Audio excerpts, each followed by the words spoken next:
I ask unanimous consent that the chairman be authorized to declare a recess at any time during today's hearing. Without objection, so ordered. I also ask unanimous consent that members not on the subcommittee be permitted to sit with the subcommittee at today's hearing and ask questions. Without objection, so ordered. As a reminder, if members wish to insert a document into the record, please also email it to documentsti@mail.house.gov. I'll now recognize myself for the purpose of an opening statement for 5 minutes. I want to first thank the witnesses for joining us today for our hearing on water infrastructure financing through the Clean Water State Revolving Fund and the Water Infrastructure Finance and Innovation Act, or thank God, WIFIA. Programs at the EPA and the Army Corps of Engineers. Reliable water infrastructure is critical to safe, healthy, and secure communities. Under the jurisdiction of this subcommittee and through these programs, water infrastructure can mean many different things, such as wastewater treatment plants, which protect the public health and water quality, ports and navigational channels that enable the movement of goods nationwide, and levees and dams that safeguard communities from flooding, among others. This infrastructure may not be flashy, but the communities across Georgia and throughout the United States rely on it every single day. And building and maintaining it is neither a small or cheap undertaking. For example, some estimates have shown that hundreds of billions of dollars will be required to repair and replace clean water and wastewater infrastructure over the next 20 years. Those costs only swell when we account for other water infrastructure needs. The Clean Water SFR, or SRF, and the WIFIA programs provide financing, primarily in the form of low-interest loans for a wide range of water and wastewater projects.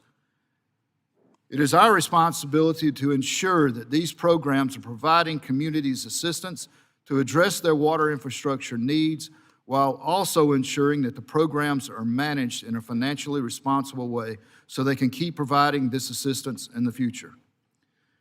The Clean Water SRF has provided $172 billion through almost 50,000 low-interest loans to communities, mainly for wastewater infrastructure facilities and upgrades. For nearly 40 years, this program has functioned as a successful partnership between the federal government and states, where the states select projects to receive Clean Water SRF financing. On the other hand, the EPA and the WIFIA program and the Core Water Infrastructure Financing Program, also referred to as CWIFP, were authorized in 2014 and are administered on the federal level. While the EPA SWIFI program has closed 140 loans, CWIFP has not yet issued its first loan. CWIFP has struggled to get off the ground due to a variety of limitations placed on the program by our appropriations colleagues, as well as the Office of Management and Budget. As with all federal programs, there's always room for improvement to increase effectiveness and efficiency and to ultimately spend our taxpayer dollars more responsibly. Also want to note that for the Clean Water SRF and the WIFA programs to reach their full potential in assisting communities, we must also cut burdensome red tape and provide regulatory flexibility to the projects so that they get done faster. These are initiatives that I want to continue to work on this Congress and in partnership with the Trump administration, because a reasonably less restrictive regulatory environment will benefit all projects and programs as well as our economy. I'm looking forward to our hearing from our witnesses today, which will provide real-life perspectives on these water infrastructure financing programs, both the challenges and the successes. I now recognize the Ranking Member Wilson for 5 minutes for her opening statement.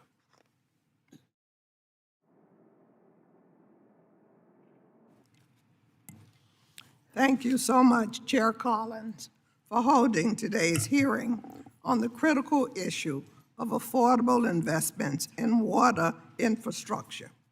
This is my first time here as Ranking Member, and I'd like to take this opportunity to add my congratulations to your selection to lead this very important subcommittee, and I look forward to working with you as ranking member and working towards meeting the water needs of our nation, our communities, and the hard-working families that we represent.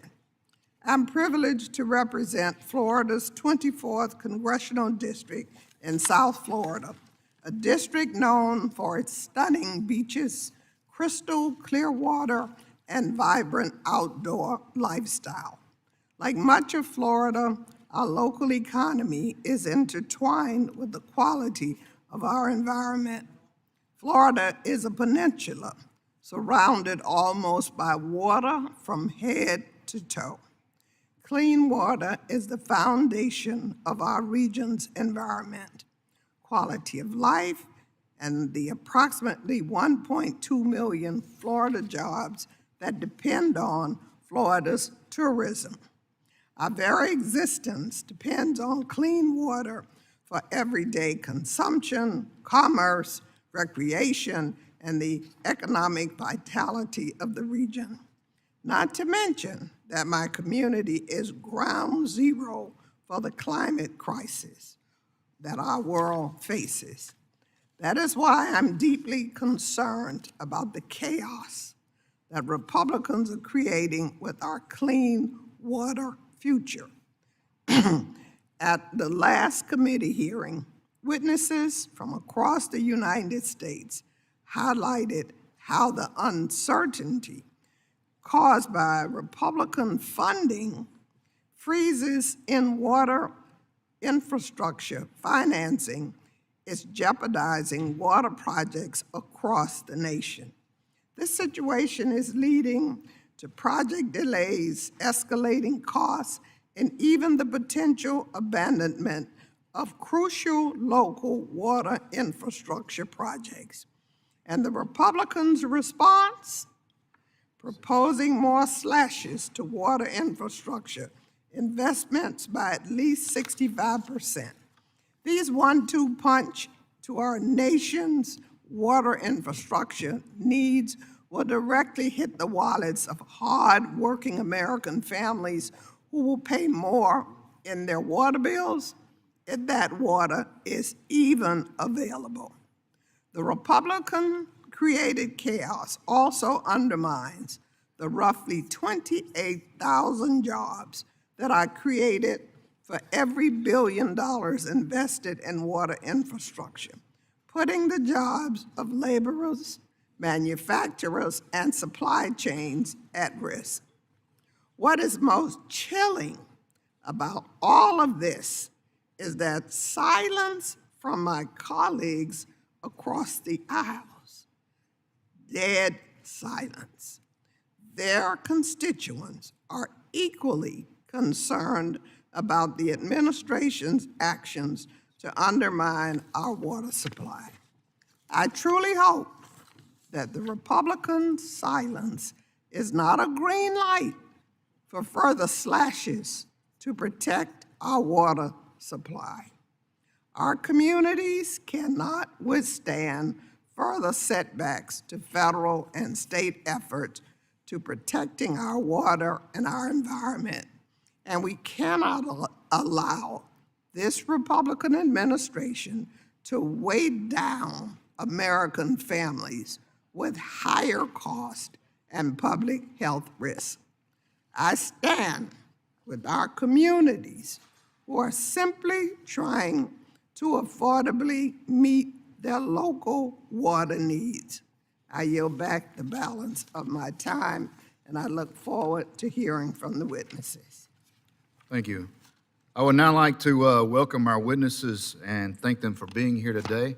We have Jeff Walker, who is former president of the Council of Infrastructure Financing Authorities, on behalf of the Council of Infrastructure Financing Authorities.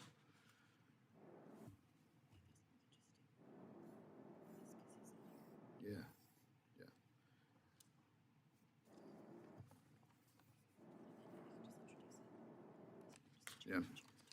I'd also like to introduce our next witness, who is Chairman Tony Hillaire of the Lummi Nation. I hope I pronounced that right. Is it? And And I'd like to now introduce Mike Matichich. Did I get that right? Matichich. Yeah, I'm from the South, man. We don't get that far past Smith and Jones. Economic and Finance Service Consulting Lead at Jacobs on behalf of the United States Chamber of Commerce, and Mr. Dan Buckley, Preconstruction Executive Mid-Atlantic and with Garner Construction on behalf of the National Utility Contractors Association. I'm going to take a minute just to briefly explain our lighting system to the witnesses. If you notice, there's 3 lights in front of you. The green light is good to go. The yellow light means that you're running close on time, and the red light means to please conclude your remarks. I'll also ask unanimous consent that the witnesses' full statements be included in the record. Without objection, so ordered. I ask unanimous consent that the record of today's hearing remain open until such time as our witnesses have provided answers to any questions that may be submitted to them in writing. Without objection, so ordered. I also ask unanimous consent that the record remain open for 15 days for any additional comments and information submitted by members or witnesses to be included in the record of today's hearing. Without objection, so ordered. As your written testimony has been made part of the record, the subcommittee asks that you limit your oral remarks to 5 minutes. With that, Mr. Walker, you are recognized for 5 minutes for your testimony. Thank you, Chairman Collins, Ranking Member Wilson, members of the committee. Thank you for letting me testify on behalf of the Clean Water State Revolving Funds around the nation and the Council of Infrastructure Financing Authorities. My name is Jeff Walker. I serve as the Executive Director, Administrator of the Water Development Board, which manages all the SRFs in Texas. I've also served as President of CEFA, and the board has managed the SRF programs for over 30 years. The Clean Water SRFs around the nation asked me to deliver 4 messages today. First, the Clean Water SRFs love loans. Federally subsidized, low-interest loans are fiscally responsible investments that protect human health and environment. Affordable financing impacts the affordability of household wastewater bills today and in the future. There will always be need for some portion to be grants. However, loan repayments build a permanent, recurring source of revenue to continue to reinvest in the never-ending needs to build, rehabilitate, and modernize clean water infrastructure. Today, the Clean Water SRFs have $64 billion in permanently revolving loan funds, which is $12 billion more than the cumulative federal funding provided the programs. That's the power of loans over grants, perpetual, growing, and revolving. Many states are able to leverage their capitalization grants to increase their capacity for funding. However, the need is great. Leveraging in Texas allowed us to offer $482 million in funding capacity, but the intended use plan demand was $4.6 billion. So there are 1,500 new Texans every day, and none of them are bringing water or porta potties with them. So the need is great. Second, the Clean Water SRF loans save real money now and in the future. A low-interest SRF loan can cut the cost of financing by more than 50%, which directly impacts household wastewater bills. In 2024, the average interest rate for clean water loans was 1.9%, and there's a lot of variability in interest rates across the states. In Texas, our rates are based on the index to the bond market, but we also provide 0% loans to eligible small and rural disadvantaged communities for urgent need projects and also develop asset management plans. This versatility and customization would be impossible with a one-size-fits-all program. Third, the Clean Water SRFs are effective because the programs are customized by states to meet the unique needs of the states and the communities they serve. States pick the projects, set their interest rates, and determine eligibility for forgiveness and grants. Allowing states to customize is what makes the state SRFs one of the most successful infrastructure funding programs in the nation's history. Because it's just common sense that what works in New York may not work in Georgia, and what works in Texas may not work in Wisconsin, and vice versa. Flexibility is custom to the key efficiency, cost-effective results. Which brings me to our final message. Congressional mandates on clean water SRF loans, no matter how well-intentioned, increase the cost of clean water financing, which may be borne by the families with higher water bills. More importantly, these mandates are just more process and paperwork, not necessarily more protection for public health. States should be responsible for the loan requirements that make sense to their borrowers and circumstances. For example, in Texas, we require SRF borrowers of $500,000 or more to create a water conservation and drought contingency plan, because these are very important state priorities. Other SRFs have different requirements, whatever is most relevant to that state and community. I distinctly remember a utility telling me once that this SRS were the most expensive cheap money they'd ever had because of the paperwork and reporting requirements and all the mandates. The bottom line is that states are closer to communities and know their environmental challenges better than Washington, D.C., which makes our states better positioned to effectively address these challenges. The most valuable role in Congress and the federal government can play is to support states in funding and flexibility, which will get the best results for the American citizens and taxpayers. I want to remind you, too, that these capitalization grants are not EPA grants. They're the states, come straight to the states, and the states decide how to use those. I want to thank the chair and ranking members for the opportunity to share the thoughts of Clean Water SRFs, and I look forward to any questions you may have in discussion.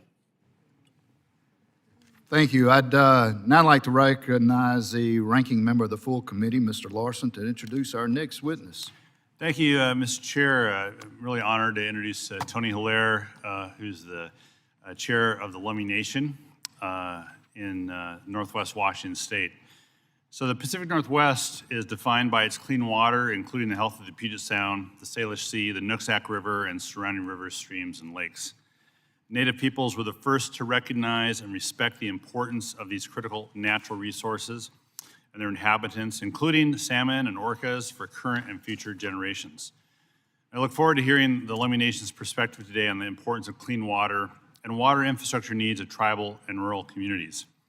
Chair Hillaire is currently serving his third consecutive year as chairman of the Lummi Indian Business Council. I'd also note that when I was first elected, Tony's father, Daryl, was the chair of the, he can't get rid of me and I can't get rid of the Hillaire. So as a lifelong resident of Lummi and Bellingham, Washington, Chair Hillaire has continued his family's dedication to uplifting their community, ensuring that the tribe is at the table, their voices are heard, and they're fighting to secure funding needed for their people.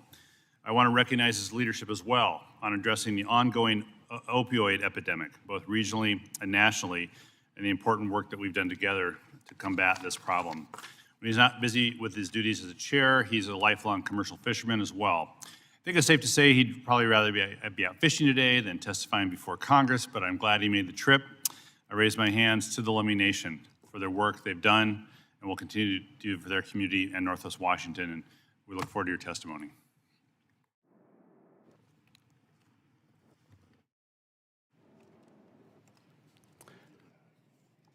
Chairman Collins, Ranking Member Wilson, Chairman Graves, and Ranking Member Larson. It's an honor and a privilege to testify here before this distinguished subcommittee to discuss water infrastructure. Ait squachil nestalich siam, and that means in Lummi language, good morning, my dear friends and relatives. My name is Satsumton, my name is Tony Hillaire, and I am the chairman of the Lummi Nation.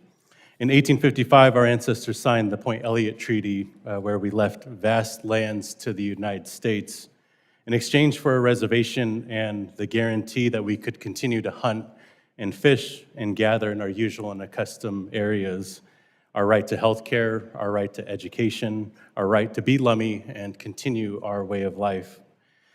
This is a shared history, a peace treaty between the Lummi Nation and the United States of America, which means we are bound to each other and carry responsibility to follow through on these obligations.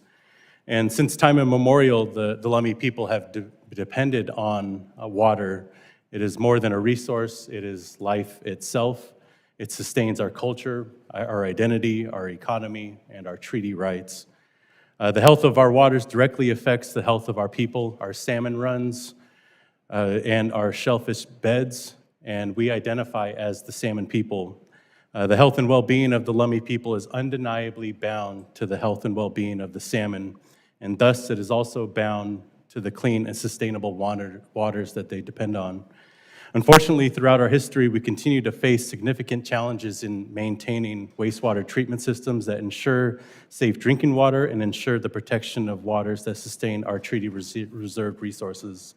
When pollution or failing infrastructure forces our shellfish beds to close, it doesn't just impact the tribe, it shuts down an economic engine that supports both tribal and non-tribal fishermen, local businesses, and food supply chains.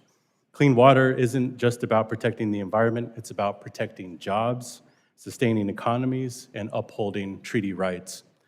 Wastewater systems at Lummi have been outdated and over capacity, and for 6 years, our Gooseberry Point wastewater treatment plant operated beyond its limits, discharging inadequately treated water. And fixing this problem was not easy. It took more than 6 years to secure funding and complete the project, with construction itself lasting 2 years and 8 months.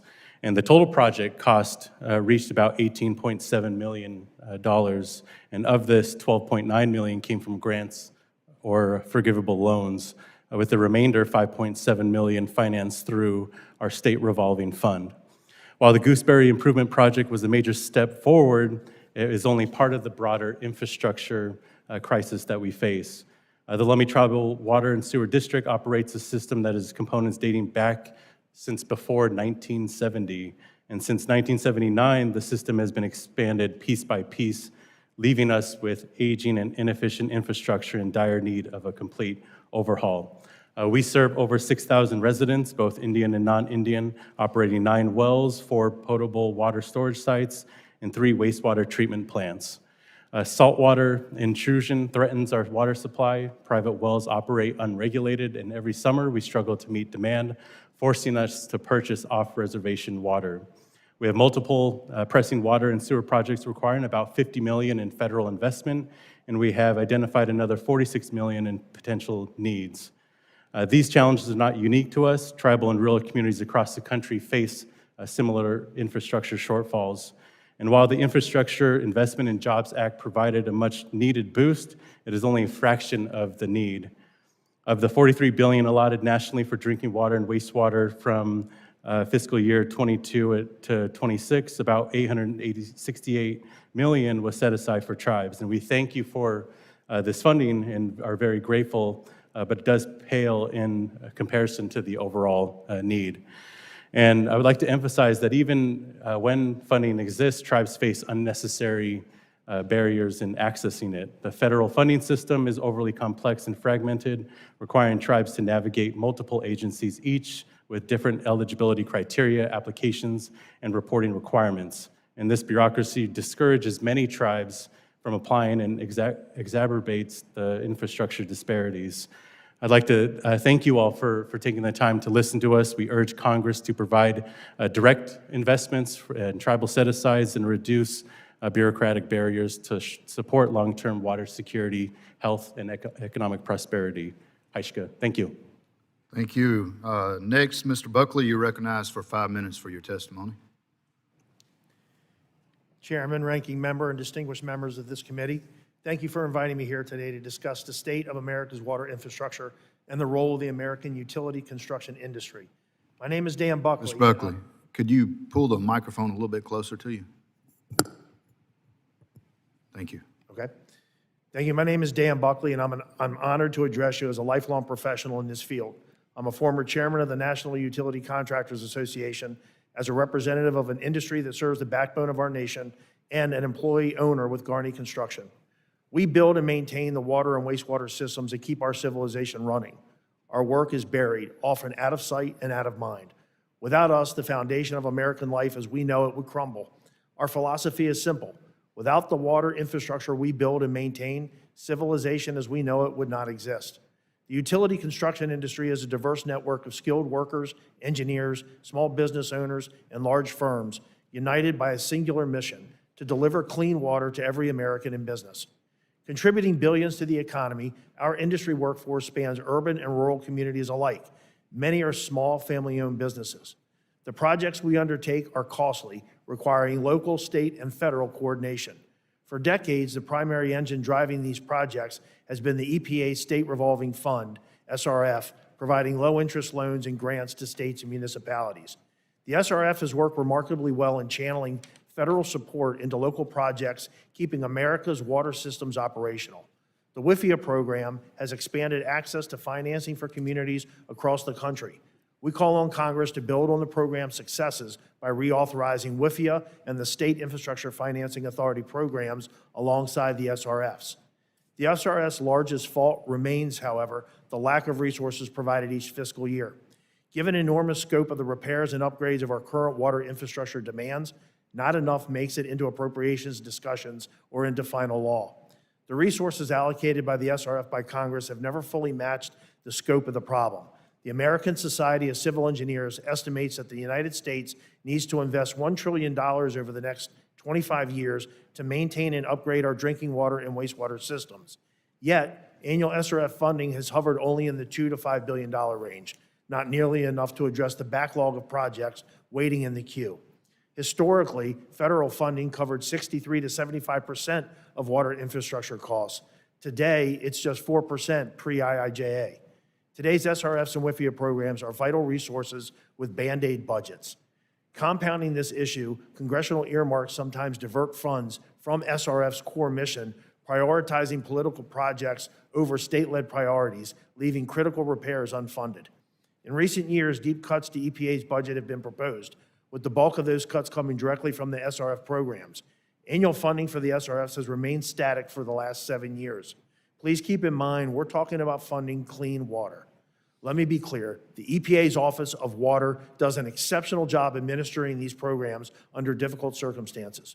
We urge Congress to protect and provide more resources as broader EPA reforms are considered.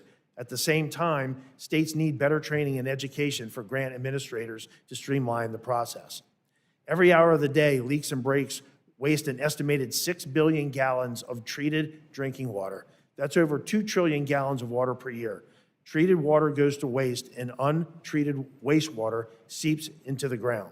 Recent long-term water supply crises in Jackson, Mississippi, Asheville, North Carolina, Richmond, Virginia have highlighted this national predicament, and there are more of them in the months ahead coming. With clean water and sanitary systems, disease spreads. Without them, disease spreads, economies falter, communities suffer, and our quality of life erodes. First, let's increase the investment. NUCA estimates, as Ranking Member Wilson stated earlier, that for every $1 billion invested in water infrastructure, over 28,000 jobs are created. Those are American jobs that will stay here in the United States. That'll add $4.5 trillion to the GDP over the next 20 years. Second, Congress needs to reform earmarks for water infrastructure. Earmarks are cutting into the ability for us to provide equitable funding for water and wastewater. I see my time is running limited, so the last thing I'm going to say is let's look at private activity bonds. Reforms would incentivize private capital to flow into water projects, supplementing public funds and accelerating repairs. By lifting outdated caps, Congress can harness the power of the private sector to complement the SRF system. Transportation and infrastructure projects currently utilize PABs without caps in P3s throughout the nation. Why can't we lift the cap that is on water and wastewater projects similar to what is done on transportation? The legislative fix would give our industry additional access to capital not funded through Congress. So with that, I thank you, and I look forward to answering any questions. Thank you, Mr. Matichich. You are recognized for 5 minutes for your testimony. Good morning, Chairman Collins, ranking members Larson and Wilson, and members of the subcommittee. My name is Mike Matichich, and I'm a global principal for economic and financial services at Jacobs Solutions. I appreciate the opportunity to testify today as you examine the WIFIA and Clean Water SRF programs. I would also like to thank the U.S. Chamber of Commerce for their leadership and for helping to make my testimony possible. We like to say at Jacobs that we're challenging today to reinvent tomorrow by solving the world's most critical problems, and addressing the multitude of challenges to our aging water infrastructure has never been more complex. As one of America's leading consulting advisory firms, Jacobs is proud to support communities in implementing affordable financing strategies that provide safe and clean water for their citizens. My career to date has provided me the opportunity to work as an economic and financial planning consultant to the water industry for more than 40 years. Over that time, I have focused much of my attention on helping water, sewer, and stormwater utilities develop strategic, implementable financing plans for their capital programs while keeping rates affordable. We at Jacobs and the communities we serve are deeply grateful for the continued commitment from Congress to fund federal water infrastructure programs. Investments into the Clean Water SRF and WIFIA programs are crucial tools for states, tribes, and localities to address growing capital investment and capacity gaps and rising affordability challenges. Since the start of the WIFIA program, I have observed some important innovations that have contributed to the program's success. I'd like to highlight a few of those. First is the combination of projects. Initially, EPA required separate applications for each unique project. Changes were made to allow multiple projects to be combined into a combination of projects application, and this has provided real efficiencies both for applicants and for EPA in administering the program. Second is the master agreement. A few years ago, EPA added the opportunity to request a master agreement under which separate tranches of loans with 5-year implementation schedules could be negotiated, and this has enabled applicants with longer-term capital programs to receive assured funding for those projects. And third was the opportunity to renegotiate rates. WIFIA's flexible terms have cost-saving benefits to communities. When interest rates dropped in 2020, EPA allowed loan awardees to renegotiate their terms. This option remains important because it gives applicants flexibility if the interest rate environment becomes more favorable. As of last year, 11 loan holders took advantage of that opportunity to renegotiate rates and saved an estimated $1.5 billion in reduced interest costs.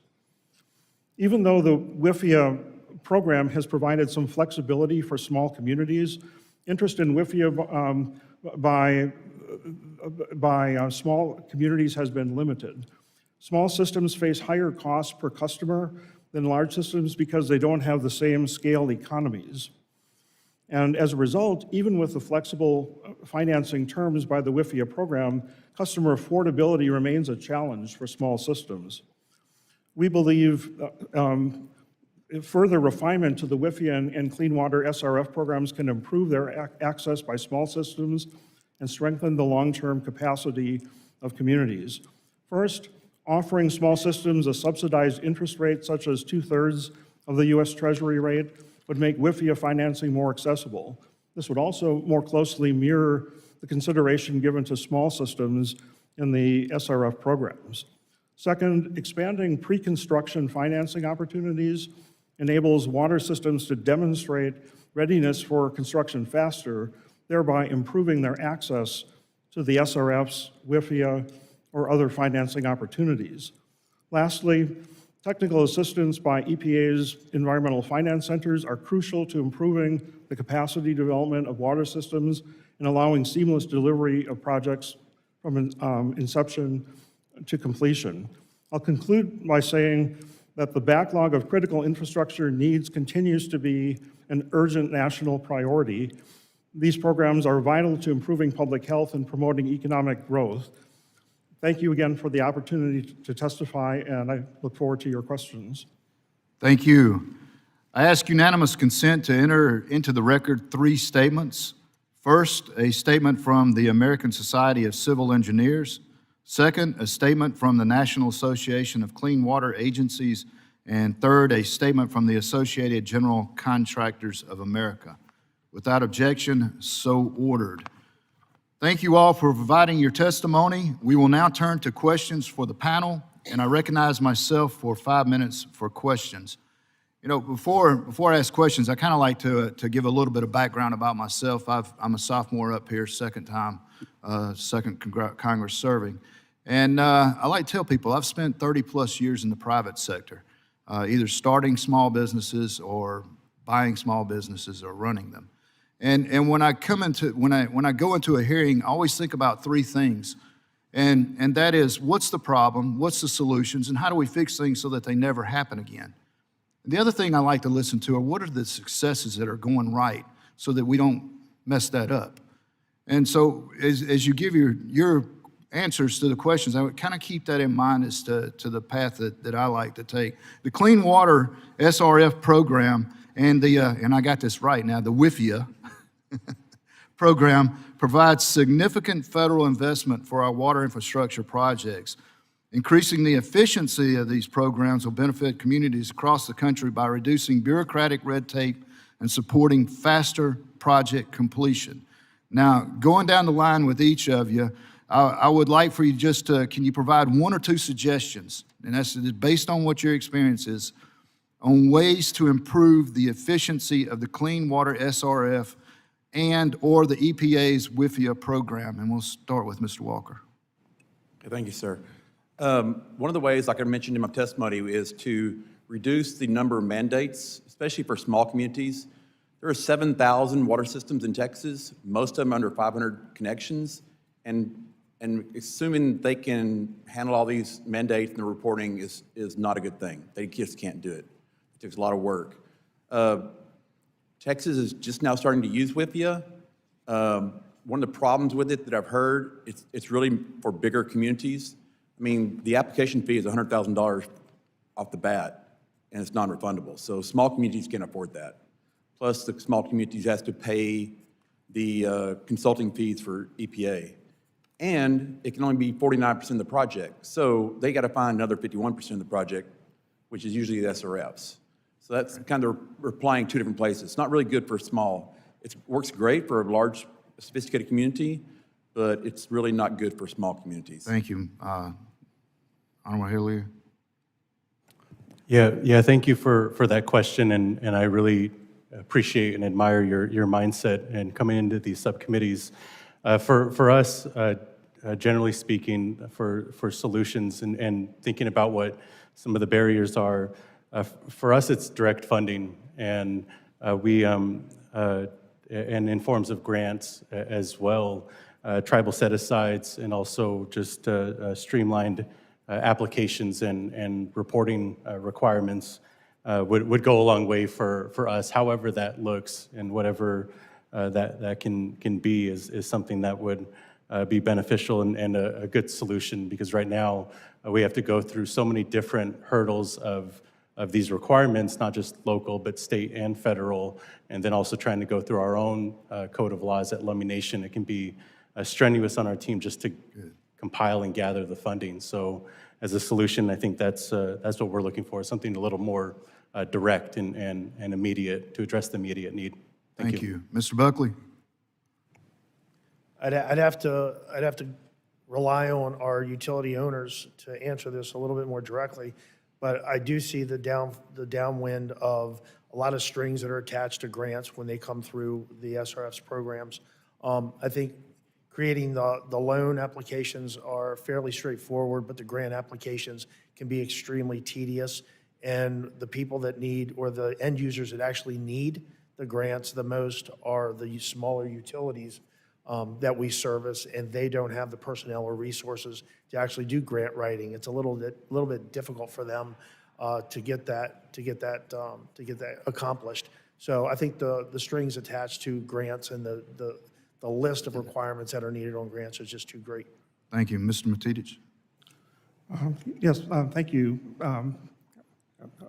I would suggest on the WIFIA side that more widespread use of the master agreement mechanism that I mentioned in my testimony, where through a single letter of interest and application, you can get an approval for a multi-year, like 10-year or 15-year period. More widespread use of that mechanism would reduce some of the application requirements and bureaucracy. And on the SRF side, the equivalent is programmatic financing. And some states offer programmatic finance, but not all states do. So more widespread use of programmatic financing in the SRF program, I think, could also accomplish some important efficiencies. Thank you. I see that my time is up, so we'll recognize the ranking member Wilson now for 5 minutes. Thank you, Mr. Chair. I want to welcome the witnesses to the Water Resource and Environment Subcommittee.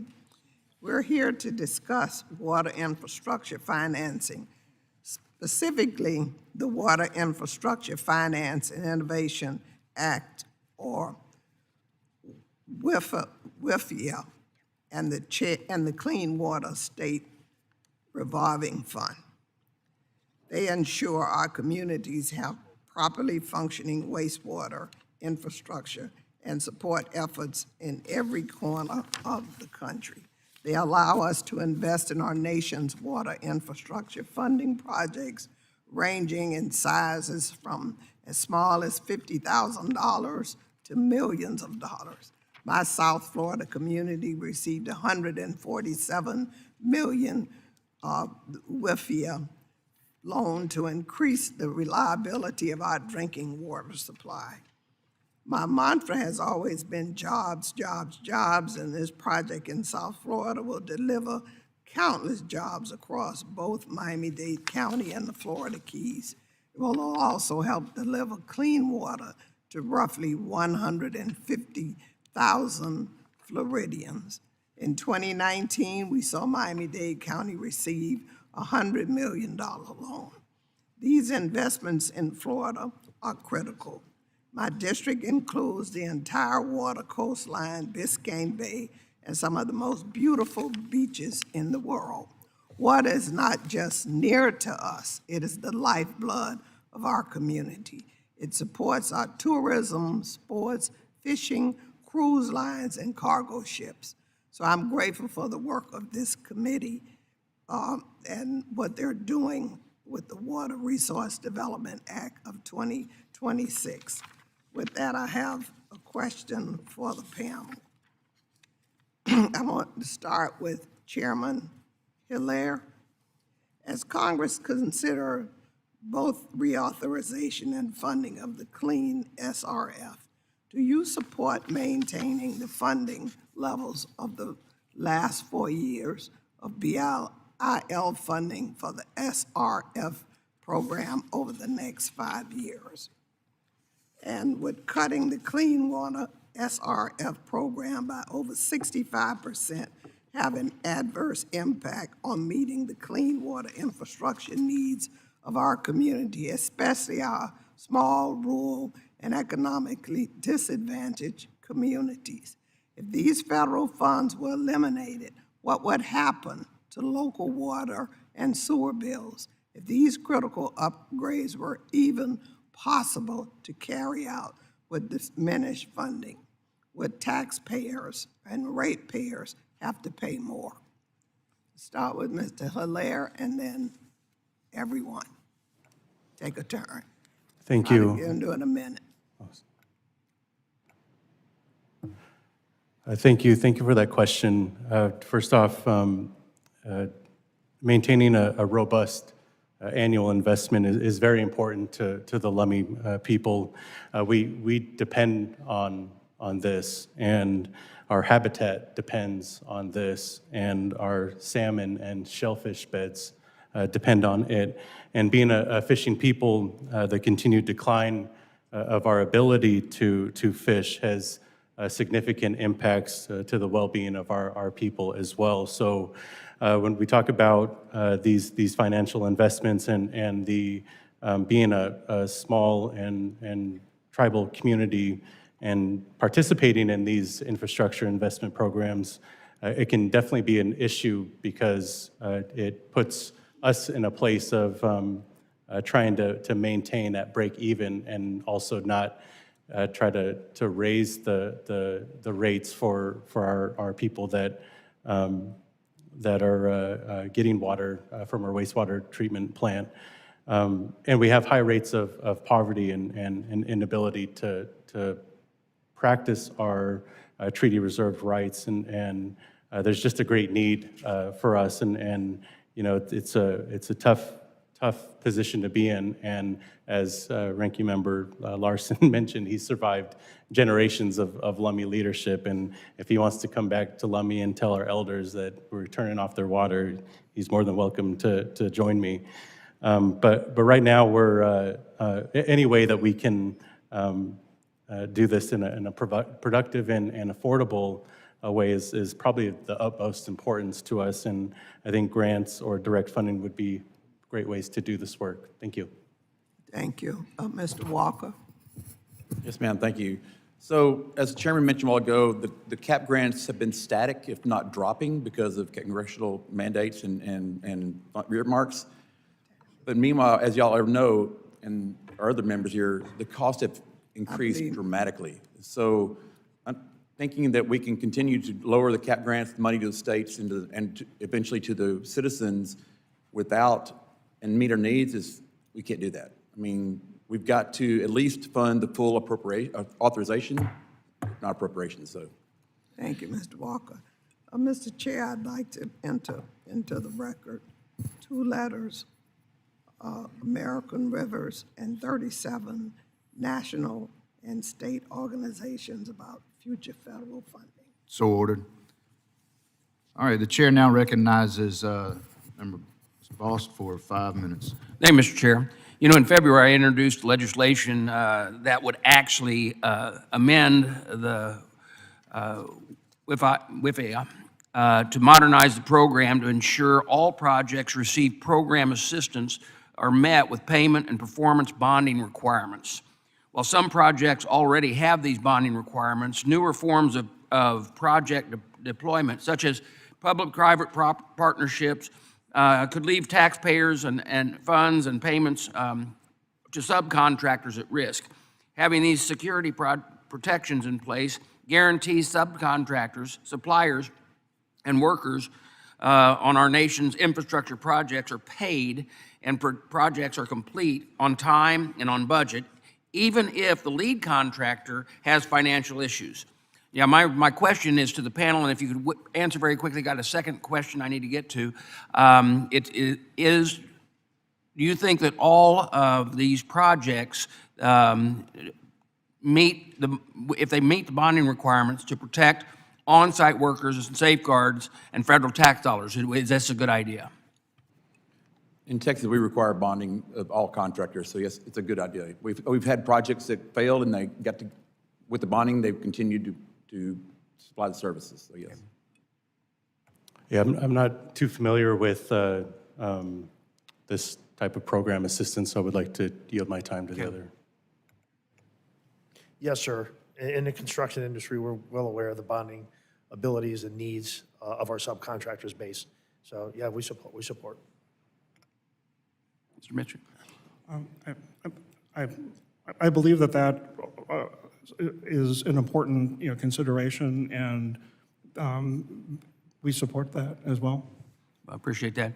In Southern Illinois, where I'm from, many of my local communities have been looking for help with water infrastructure projects. Unfortunately, it can be difficult to assist some constituents who receive their water through privately owned water utility and companies.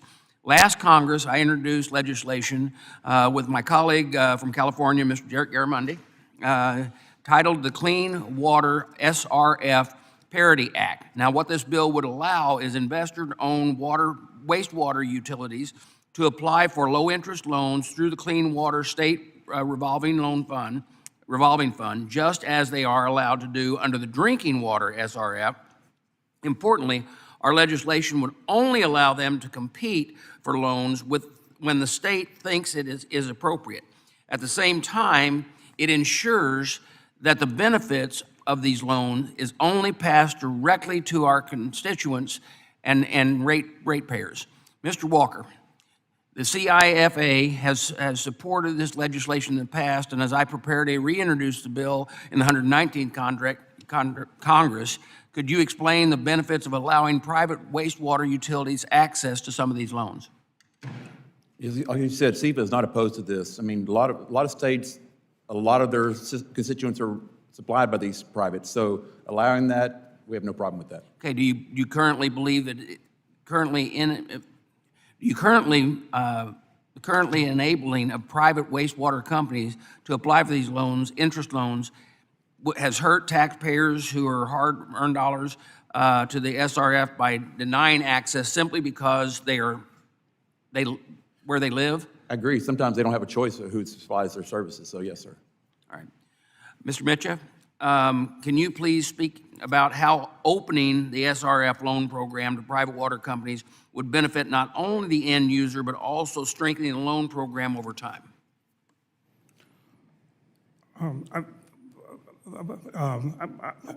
I believe that that given the significant backlog of infrastructure needs, it's critical for there to be a variety of options and opportunities for support to finance the programs. And on the drinking water side, having access to the SRF programs, I've observed situations where it's been critical to supporting the opportunity for all customers in a state to have access to low-income interest financing for their projects. And I think that there's maybe some additional evaluation that needs to be done, but believe that increasing access to low-interest loans for a wider share of the U.S. population service areas is important. Thank you. My time has expired, and I yield back. Chair now recognizes the ranking member, Mr. Larson, for 5 minutes. Thank you, Mr. Chair. Chair Hillaire, in your testimony, you talked about I think you mentioned 4 specific federal agencies that you might have to work with at any one time in order to accomplish a financing package. You mentioned IHS, you mentioned BLM, presumably EPA, and a fourth. Do you have specific ideas about how to get, whether it's those 4 or any mix of agencies all on the same page to ensure that the bureaucracy that a small water purveyor like yourself or other rural communities changes you could make to make it easier for you all? Yeah, thank you. There's a few things, but I think mainly a streamlining process for water projects and expand these regulatory streamlining efforts that cover tribal water infrastructure projects. And just like the state revolving fund, it took us, as I mentioned, took us 6 years to piece together the necessary funding for multiple sources, grants, forgivable loans, and SRF financing. But it helped, but loan-based programs alone are not a practical solution for many of us tribes, which is why more direct investment and other grant opportunities are critical to the future water infrastructure projects at Lummi. And that's just one example, but I think the main overall issue here is all the different hoops we have to jump through just to get funding that we need, and then the reporting requirements on top of it. It's very strenuous. Could you speak a little bit to any tribes that you've worked with or come in contact with that, say, aren't on the Salish Sea or aren't on a river or somewhere near water, and the challenges they have with SRF funding or with building appropriate water and wastewater infrastructure? Yeah, well, just briefly speaking, it was already mentioned for a lot of water users in rural communities and tribes, there's no choice. I mean, there's no other option, and that can be a big hurdle for us. We're fortunate that we had tribal leaders of the past that ensured that we would have our water rights on reservation and ensure that we had our own infrastructure for the Lummi people, but that's not the case across Indian country, and so I can't think of any particular tribal nation, but I do know it is an issue across the country. Yeah, thanks. Mr. Buckley, you mentioned private activity bonds and what we did in transportation. Could you just remind us what we did with road, bridges, highways, infrastructure, and how that might relate? Sure. So if you look at public-private partnerships that was just mentioned by Member Rost, private activity bonds allows the private industry to come in and participate in rebuilding our water infrastructure. Right now, there are caps listed on water and wastewater. There aren't caps on roadway and highway PABs. So you're pretty much unlimited. So that allows a lot of the P3s that you've seen circling the Beltway here in DC that are all P3 driven. We're looking for that in the water business. If we have a hindrance or the inability for us to get funding through Congress, open it up to private, just like we have with our transportation system. Caps right now, they all vary, but it could be 3 million or 5 million. It's going to be hard to find an investor to come in with 3 or 5 million, but it'd be a lot easier for an investor to come in with 50 or 100 million. They could see some benefit from their, from that return. And again, what we're talking about is rebuilding a failing infrastructure. So we need to open up all alternatives on financing and sources to get this done. Clean water is not clean anymore, and we need to fix that. Yeah, thanks. Sorry, glasses. Matichich, Mr. Matichich. So the administration and the EPA has proposed, or has said, I guess, they want a 65% cut in the EPA. Now, if that was across the board in the EPA as opposed to targeted, that would mean really a devastating cut to money available for the SRF. Is that how the money works? To date, I haven't observed any impacts from Well, it's only been announced or discussed. Right. Congress has a say in this, but what would a 65% cut mean? Maybe with respect to the chairman, why don't you answer that question for the record and get that back to us, and we'll get you a specific question written so you can get back to us specifically on it. Got it? Yes. Thanks a lot. Appreciate it. Thank you. Thank you, Mr. Chair. Thank you. The chair now recognizes Mr. Fong for 5 minutes. Thank you, Mr. Chair. Thank you for having this hearing. Look forward to working with you. If I could ask Mr. Walker, and anyone can chime in here, but for us in California, we've got large-scale water storage projects that we're trying to get to the finish line, whether it's Sites Reservoir, San Luis Reservoir, the Frank Kern Canal. In your opinion, in terms of just the WIFIA loan program, what steps can be taken to make these loans more accessible to large-scale water storage projects in California? And are there any clarifying or expanding eligibility rules that we need to examine to secure WIFIA funding for these projects? I don't know. I applaud California. They're doing some really innovative work out there. And as being a Texan, that's hard for me to say. But y'all have done a very good job, especially with your direct potable and indirect potable and reusing water in a great way. Like I said, I'm not that familiar with WIFIA, but if they allowed more innovative projects like that through financing and maybe even more of the total project cost, because WIFIA only allows 49%, so that's still a large chunk you've got to find somewhere else. And the SRFs are geared toward fixing broken systems versus being innovative and long-term water systems. So maybe that's a way to do that. Okay. Does anyone have any other, I guess, advice here or guidance in terms of how we allow WIFIA loans to be accessible to large-scale water storage projects? Yes, sir. So we have performed some state revolving funds and WIFIA work in California. I think it was the Carbon Canyon Water Recycling Facility.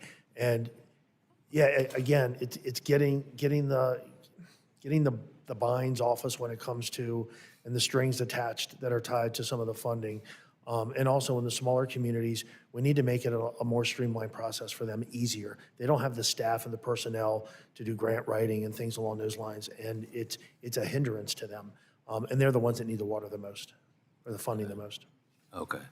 I mean, this may be something that we have to kind of look at more intently. I think that for us in California, we've just got large-scale projects that probably need some clarification. In terms of Mr.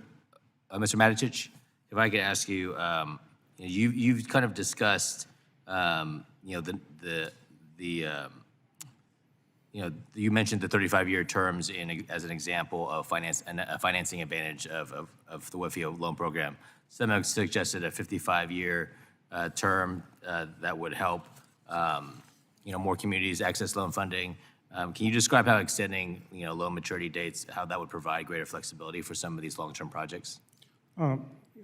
Yes, Congressman Fong, I'm happy to do that. The WIFIA program allows not only a 5-year construction period, but then within that 35-year repayment period, there's an opportunity to delay repayment for an additional 5 years. And so you can have the equivalent of a 30-year loan, but 10 years before you have to start paying it back. And what that allows communities to do is to ramp up into the rate increases and fee increases that are needed, and that provides a tremendously important flexibility, along with the ability to structure the loan. The WIFIA finance team, essentially works with the applicants to sculpt the debt service in a manner that meets their needs and that fits with other debt that they may have. If, for example, the 51% matching share is coming from revenue bonds, then the WIFIA repayment can be sculpted to fit around the revenue bond repayment. Thank you. And then my last question, Mr. Buckley, I certainly agree with you. Many communities need assistance, especially rural communities. I've got communities in my district that are not only rural, but they're also relatively isolated. In the WIFIA Reauthorization Act introduced late last Congress, there was a proposal to lower the minimum threshold project size under $1 million. How would lowering this rate to make programs more accessible to rural areas allow for greater expansion of the WIFIA loan program? Well, I think when you're talking about lowering the rate, you're talking about making a project a go or a no-go. It's going to make it either affordable or not affordable for the utility. So less to pay back, yeah, I think it would support it in a great way. Does that make sense? Yes. Thank you very much, Mr. Chairman. I'll yield back. Thank you. The chair now recognizes Ms. Gillen for 5 minutes. Thank you, Mr. Chairman. I am honored to represent the South Shore of Long Island in New York's 4th Congressional District. My district sadly suffers from legacy water contamination, aging infrastructure, and unacceptable water quality issues that requires the aid of the federal government. The village of Hempstead lies in my district and relies on a plant that is more than 100 years old. It's one of the oldest water plants in our region. Last year, Hempstead officials found out that there were alarming levels of toxic carcinogens and PFAS chemicals in their drinking water. They called for desperately needed help to fund the construction of a new water system. Mr. Chairman, I ask for unanimous consent to enter this May 2024 article titled "Hempstead Drinking Water Said to Contain High Levels of Cancer-Causing Chemicals" into the record. So ordered. Thank you, Mr. Chairman. So I ask every member of this committee to look at the amazing women you see right next to me right here. This woman, Mary Florence Purdy, is a lifelong resident of Hempstead, a mother, a grandmother, and even a great-grandmother. And I'm so honored to represent Ms. Purdy in Congress. For many years, Ms. Purdy noticed that a lot of her neighbors were developing many different kinds of cancer, and she noticed that the water that she saw in her home was funny looking and troubling looking. This is a good day of the water that comes into her home. She realized that the cause may be the carcinogens that were in the water supply in Hempstead.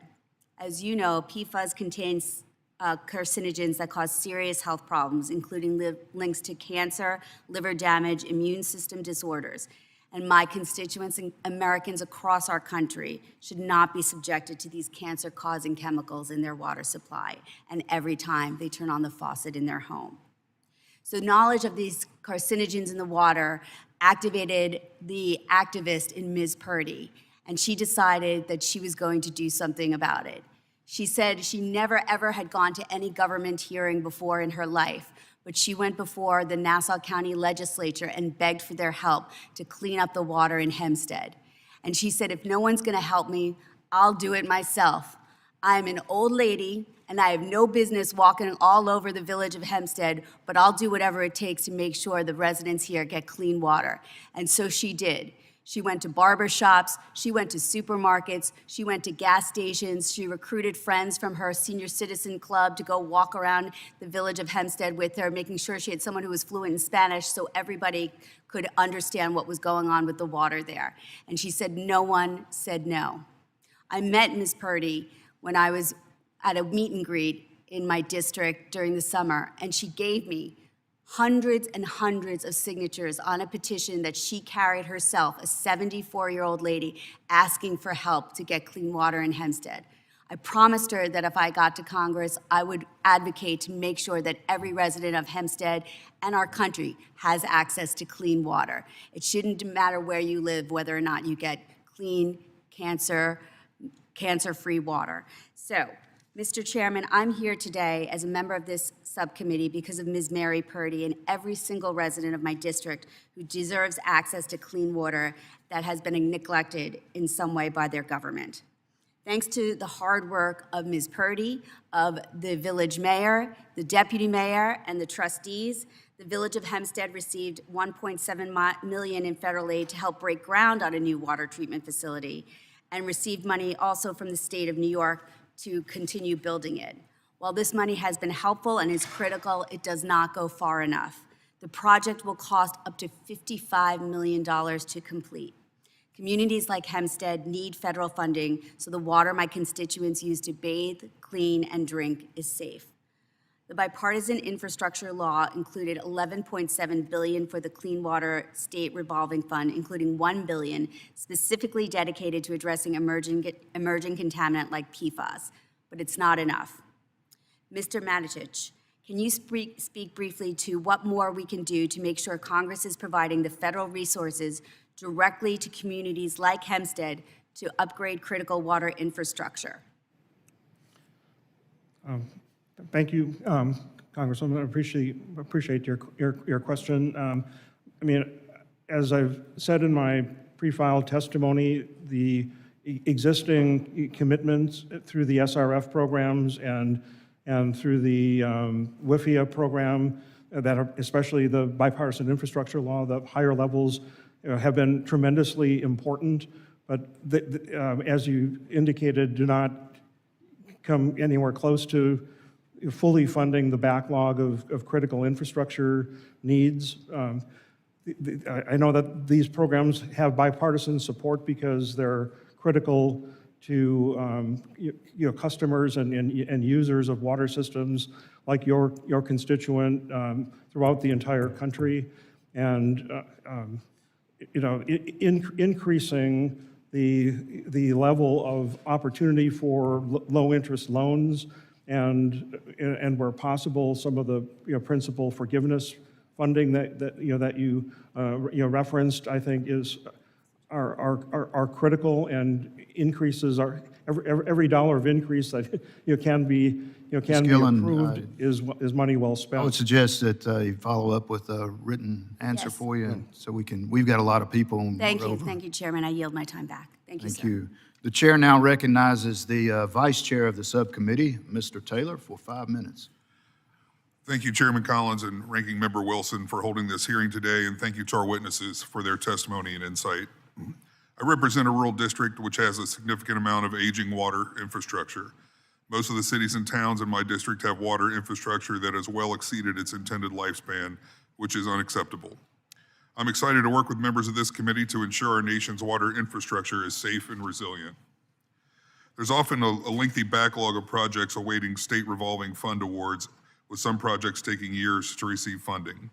With aging infrastructure well past its intended lifespan, many of these projects cannot last years without incident. Earlier this year in the town of Waverly, Ohio, in my district, there was a water leak that caused water to be shut off and a boil advisory for over a week, and they had 8 different water main breaks within a 1-year period there. Disruptions like this shouldn't happen in the United States in 2025. What practices and policies does Congress need to enact to ensure that water infrastructure nearing the end of its intended lifespan receives funding so Americans have access to safe and healthy water? And I'll open that up to whoever wants to jump on it first. I'll take the first thing. Like you said, Texas has a lot of rural systems just like you do. One of the problems with the drinking water SRF is that it's geared toward compliance issues, not necessarily leaks and breaks, which are very important. And some communities will never get to the top of the list. Like I said, we had $4 billion of demand, we had $400 million to deliver. So maybe allowing the states a little more leeway in what is more important to them as far as funding, so they can concentrate instead of what EPA decides what's more important. Anyone with anything to add to that? I would just I would just say, look at the funding levels. Look at what clean water is actually receiving compared to other areas within our T&I community. Transportation receives a ton of funding. You know, broadband receives more than water. And we sit there, well, COVID taught us we can live without our roadways for a short period of time. We can live without broadband, but try living one day without water. Right. Good point. There have been continuous discussions on whether the Clean Water State Revolving Fund, which provides low-interest loans to rural cities for projects, should be issued as a federal grant instead of a federal loan. Based on my research, keeping the state revolving fund as a federal loan lowers utility bills for customers and provides additional funding for other water projects across the United States. Mr. Walker, can you elaborate on additional benefits of keeping the Clean Water State Revolving Fund as a low-interest loan compared to a grant? Yes, sir, and in fact, that's one of the beauties of the SRF. You give me a $50 million grant, and I give away $50 million, that's it. But I can turn that $50 million into $300 million or $400 million and it will revolve back and forth by leveraging. So that's the beauty of the subsidized loans. Are there any drawbacks to the rural communities themselves if our SRF projects were awarded as a grant? Most of the times, the cost of projects now is so large that there's not enough grant money in the world to deliver all those things. And we do a good job of making packages to make it more affordable, and spreading that out is a lot better too.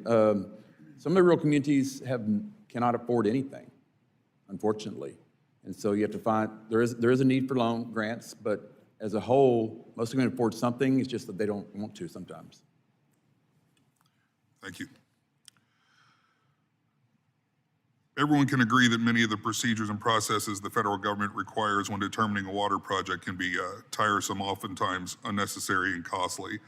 These burdensome processes are especially hard on rural America, where communities don't have resources to complete the applications even. Mr. Matichich, in your testimony, you mentioned how steps were taken in the Water Infrastructure Finance and Innovation Act that have helped streamline the process. Are there any other areas in the Clean Water Act, specifically WIFIA, that Congress needs to look at to further streamline the process and help deliver these crucial projects? Thank you for that question, Congressman Taylor. I believe that there are opportunities to provide technical assistance that can maybe be very useful to some of the rural and smaller community applicants that you've referenced. I believe in terms of the bureaucratic and application processes, that encouraging more applicants to use that combination of projects where you can roll multiple projects into a single application, or the master agreement where you can have a long-term program, or on the SRF level could have programmatic finance where a single application can cover a variety of projects. I believe that encouraging more use of those mechanisms could be really important in reducing the level of bureaucracy and application costs. Thank you very much. I yield back, Chairman. Thank you. The chair now recognizes Ms. Friedman for 5 minutes. Thank you, Chair Collins and Ranking Member Wilson. Los Angeles, which I represent, knows the importance of clean water and access to water very intimately. Every time we're in drought, every time we have an allocation in Los Angeles, our economy takes a hit, our green spaces are impacted, and everything from our ability to add the housing that we need to just people's everyday experience in the city is deeply impacted. I am very concerned about the proposed cuts to the EPA. Administrator Zeldin has stated that he intends to cut the EPA's budget by 65%, and this is a staggering amount to hit to an agency that's tasked with keeping our water clean and our air clean. A 65% budget cut would require major staffing reductions for key functions, including water and air monitoring, something that is very important right now in Los Angeles, particularly post-fire, when people are very worried about the safety just to send their kids to school or to drink water in their community. And as much as we all want to cut unnecessary regulations, the best way to keep cancer-causing PFAS out of our water, to keep chromium-6 from making parts of our aquifers undrinkable in California is to have strong environmental protections so that polluters are not free to pollute our water and our air. Now in California, these programs have been really critical, the Clean Water State Revolving Fund and WIFIA. Since 1989, more than $14.6 billion in financial assistance with over 400 unique recipients across the state have been dispersed across California. An example of one of these unique recipients was the Burbank Sanitary District in my district, which received a $1.8 million loan to repair and replace 14,000 linear feet of outdated sewer mains and laterals. The California State Water Board has co-funded 19 projects with WIFIA, which has delivered a combined $6.5 billion in low-interest loans to projects across the state. Now, the water departments in my district view the WIFIA programs as absolutely critical to their long-term financial health and for their water infrastructure projects. You know, we're a first world nation, and people expect our infrastructure to reflect that. Pasadena's Water and Power Department is currently planning to utilize WIFIA funding for projects that will help secure reliable and safe water for over 9,000 residents. And just to remind you, Pasadena was one of the cities that had awful losses due to fire recently. So this will help to secure clean water for Pasadena residents, and it'll also create about 1,400 local jobs, something else that is very important to my community. So I wanted to ask some of you some questions about these EPA cuts. So for Mr. Buckley, in 2016, EPA estimates that we're going to need $271 billion to meet federal water quality objectives. And in 2023, this number jumped to $625 billion over 20 years, just for safe drinking water. So despite that, this administration is still proposing a 65% budget cut. Can you speak to how a cut this extreme are going to impact these projects across the country and also in my district in Los Angeles? Yeah, certainly. It comes down to what I mentioned earlier as far as a go, no-go on a project with a utility. Either they're going to have the money to spend for that repair on that project or they're not. It comes down to being that simple. Is the money there or not? The escalation in prices recently over the past 2 to 4 years, we've seen projects where the engineer's estimate for the job would be, let's just take an example, 40 million. But when the actual bids come in, it's 80 million. The prices are rising across the board. So with rising prices and then cuts in revenue, those are just kind of extreme opposites. It doesn't play well with with us to be able to get the resources and the tradesmen and the workers that we need to get a job done, nor does it help the utility owners to be able to finance and fund those jobs. Now, these pipes often are underground. People don't always see them. Residents don't understand the importance. What happens if these projects don't get done? What kind of results can people see that have, like we have in my city, 100-year-old pipes underground? We're seeing it now, Congresswoman. It's the useful life of our systems is done. We've been kicking the can down the road for too long. I'm a Washingtonian, born and raised here, Representative Norton, and we've been dealing with these issues here in the DC area for years. There just has to be improvements made. We also mentioned, somebody mentioned PFAS earlier. We're talking about new technologies or new issues that we're finding.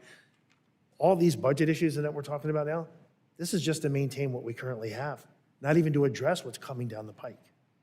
Right, so crucial for human health, and of course, the longer you wait to repair these pipes, this system, the more expensive it gets. Thanks so much for the answers. I yield back. Thank you. The chair now recognizes Mr. LaMalfa for 5 minutes.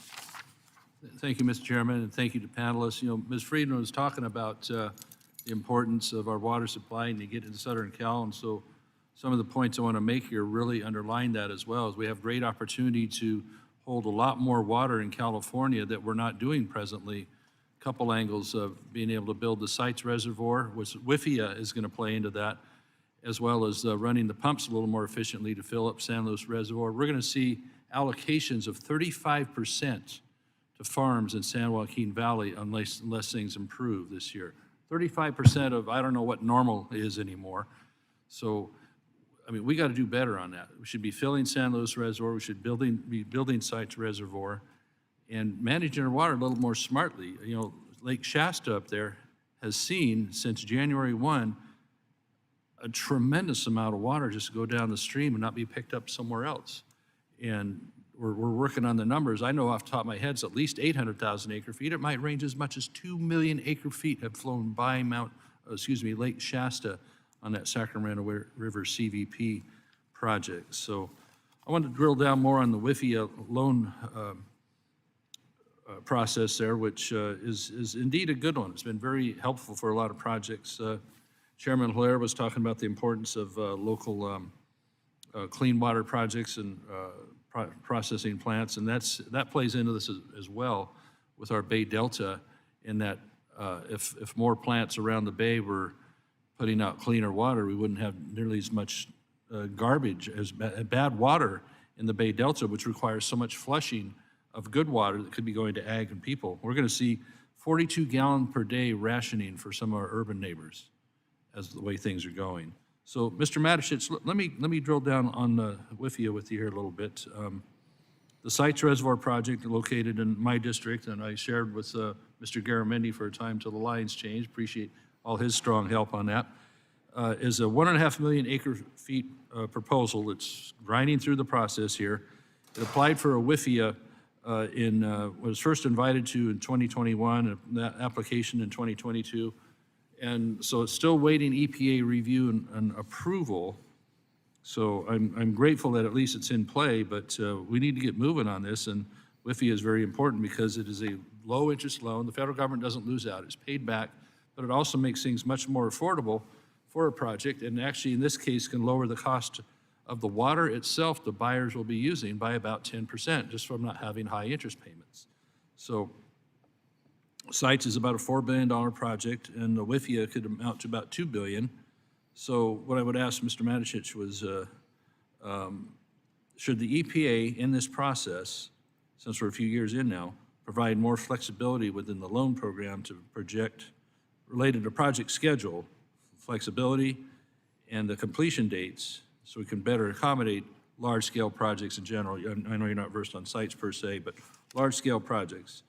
What do you think we can do to make these timelines better and these costs when it takes multiple years to do so? So, thank you for the question, Congressman.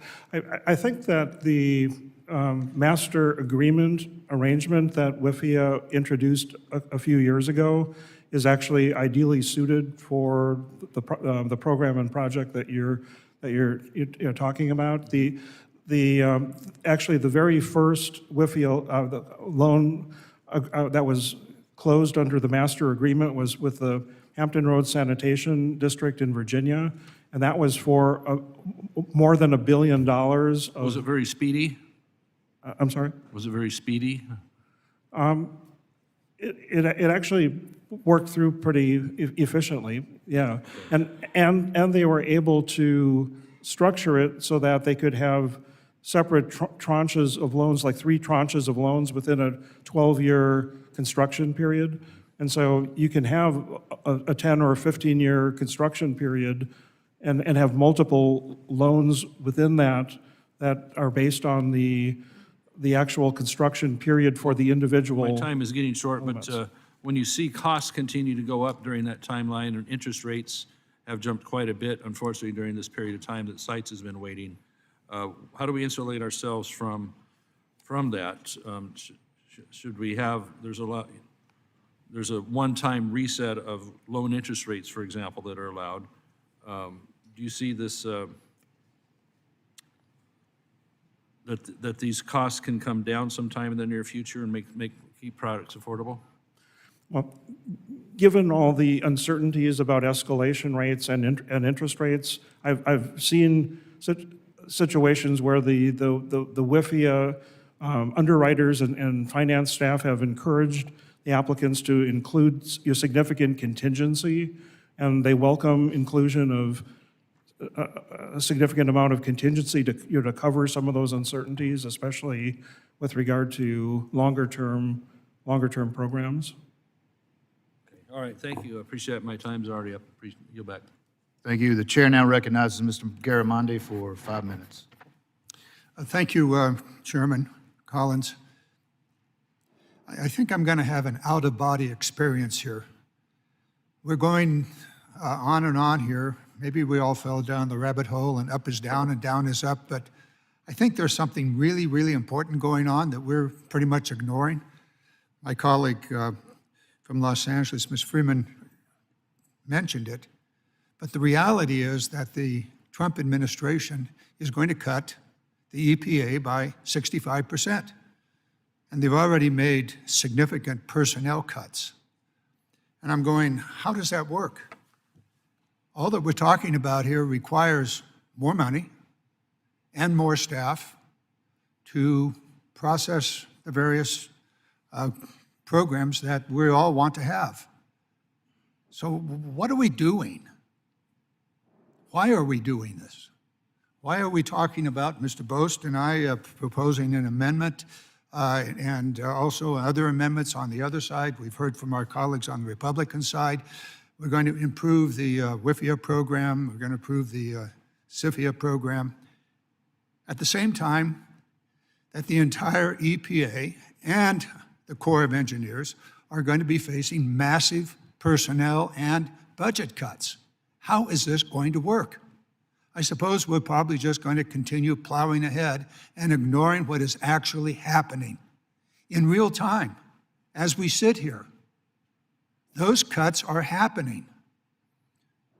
Mr. Musk is out there wheeling his chainsaw, slicing away at everything, including the EPA and the Corps of Engineers. Personnel cuts as well as budget cuts.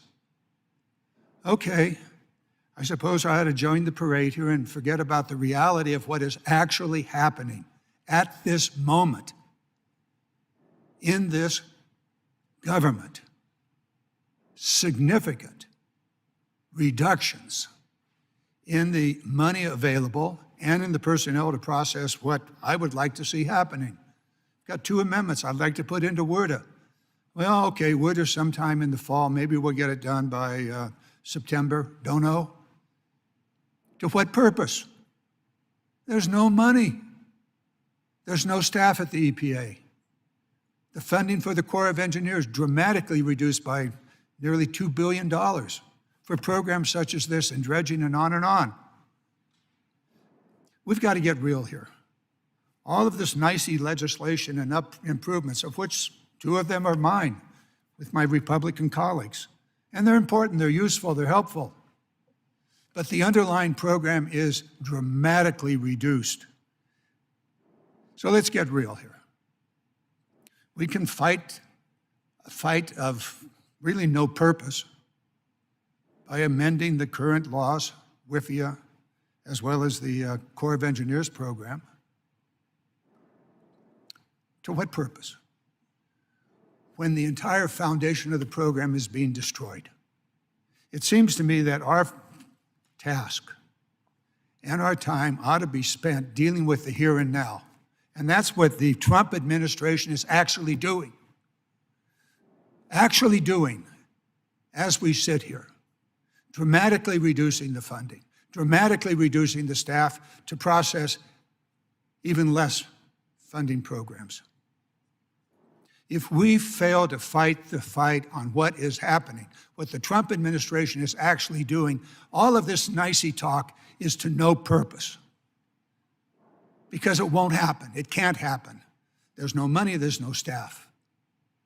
So my plea to all of us is we've got to deal with the here and now, which is the Trump administration eviscerating the ability of Americans in their communities, large and small, to address their critical needs. In this case, how are they going to deal with their sanitation systems? How are they going to deal with the clean water? And we haven't even begun to talk about the water programs themselves, so that that drinking water is safe and sound. We heard a little bit of that a moment ago from my colleague here. Yeah, I'm upset. You're damn right I'm upset, because what we've worked on for the last 50 years is being eviscerated. It is being terminated in many real ways for communities all across America. And here we are talking amendment here, amendment there, improvement, not dealing with the reality that the Trump administration is dramatically destroying the ability of American communities to have a clean water program or a clean drinking water program, and it goes on and on. My time is up. I yield back. Thank you. The chair now recognizes Mr. Knott for 5 minutes. Thank you, Mr. Chairman. In brief response to what we just heard, you know, one reality that no one mentions is the fact that we have $37 trillion in debt. We have $37 trillion in debt, and our water infrastructure is crumbling. What have we received for $36 trillion? This is the first administration that recognizes the existential crisis that is $37 trillion of debt. And I am candidly astounded that there's not more outrage that every person in the United States does not have the cleanest water in the world after spending $37 trillion that we do not have. No one's talking about that. And, you know, my friends from New York and California, you know, there's a lot of discussion that needs to be had here. But I was just in the state of Florida. They have half the budget that New York does. They spend far less per person than the state of California does. And their water is better across the board. No one talks about local regulations. No one talks about the costs on the ground. We candidly cannot afford just to throw dollars and dollars and dollars at every problem. We pay $1 trillion a year just in debt service, and that could very well rise exponentially. So, of course, clean water is a priority, but I think all of us should be outraged that we have spent $37 trillion for nothing. Not one word about that so far. But Mr. Walker, in that vein, let me ask you, sir, is there a federal program that places conditions on local regulatory environments in terms of how can we most effectively get dollars to these projects to bring about change, to bring about proper restoration, to bring about modern technologies? Because if you have the same project in, let's say, Tallahassee, Florida, and then a project in California, if the project in California is 5 times as expensive as the same project in Florida, are there any conditions in the federal financing program that would incentivize California to get their act together and lower the local regulatory costs? I don't know how you monitor the states, but there is some levels in federal government that are mandates that raise costs. I mean, there's like 6, 7 mandates that really don't add to the value of water. There's the green mandate, the fiscal sustainability, cost effectiveness, BABA, all those things that add to the cost to any project, sometimes 30, 40% to a project. So that means projects cannot get built. They should be. And somebody talked about the PFAS. That's just on top of everything else that's needed. Right. And it's unfair for the utilities that are treating the water now to have to, they didn't cause a problem, they're in perpetuity will have to treat that problem forever.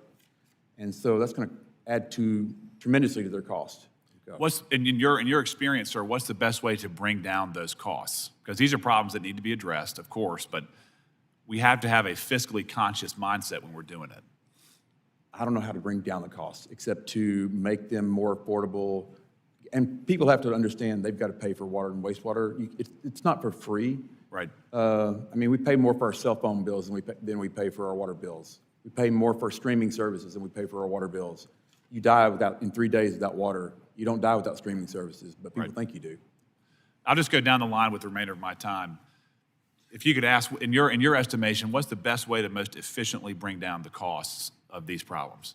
Yes, sir.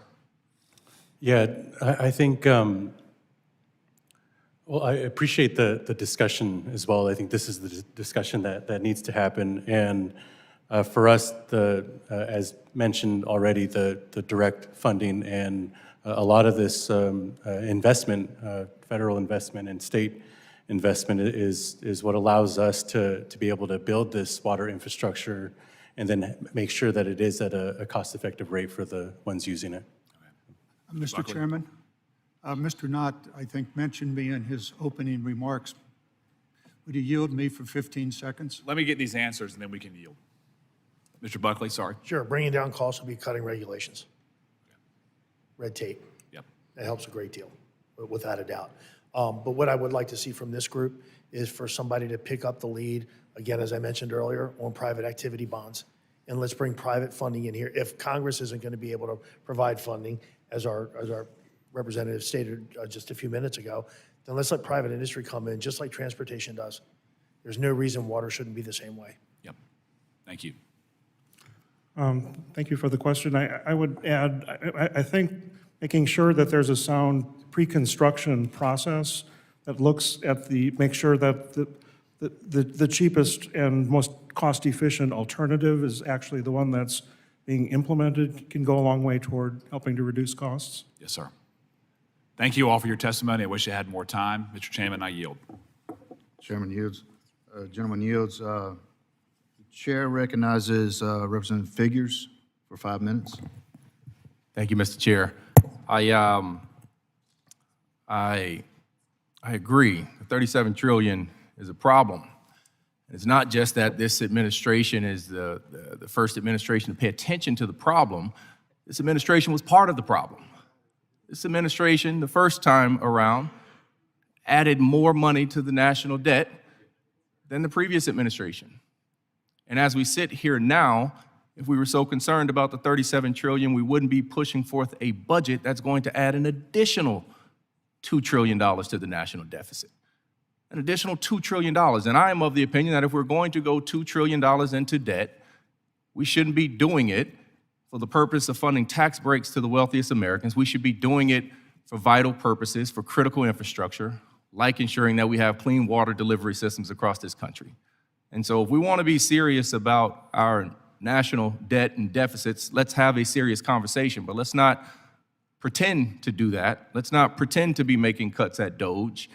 Let's not pretend to be saving this nation money while at the same time pushing a budget that's going to add $2 trillion to the national deficit. And that ain't Democratic math. That is the budget math that the Republicans have produced. And meanwhile, the president is spending $3.5 million per trip to Mar-a-Lago.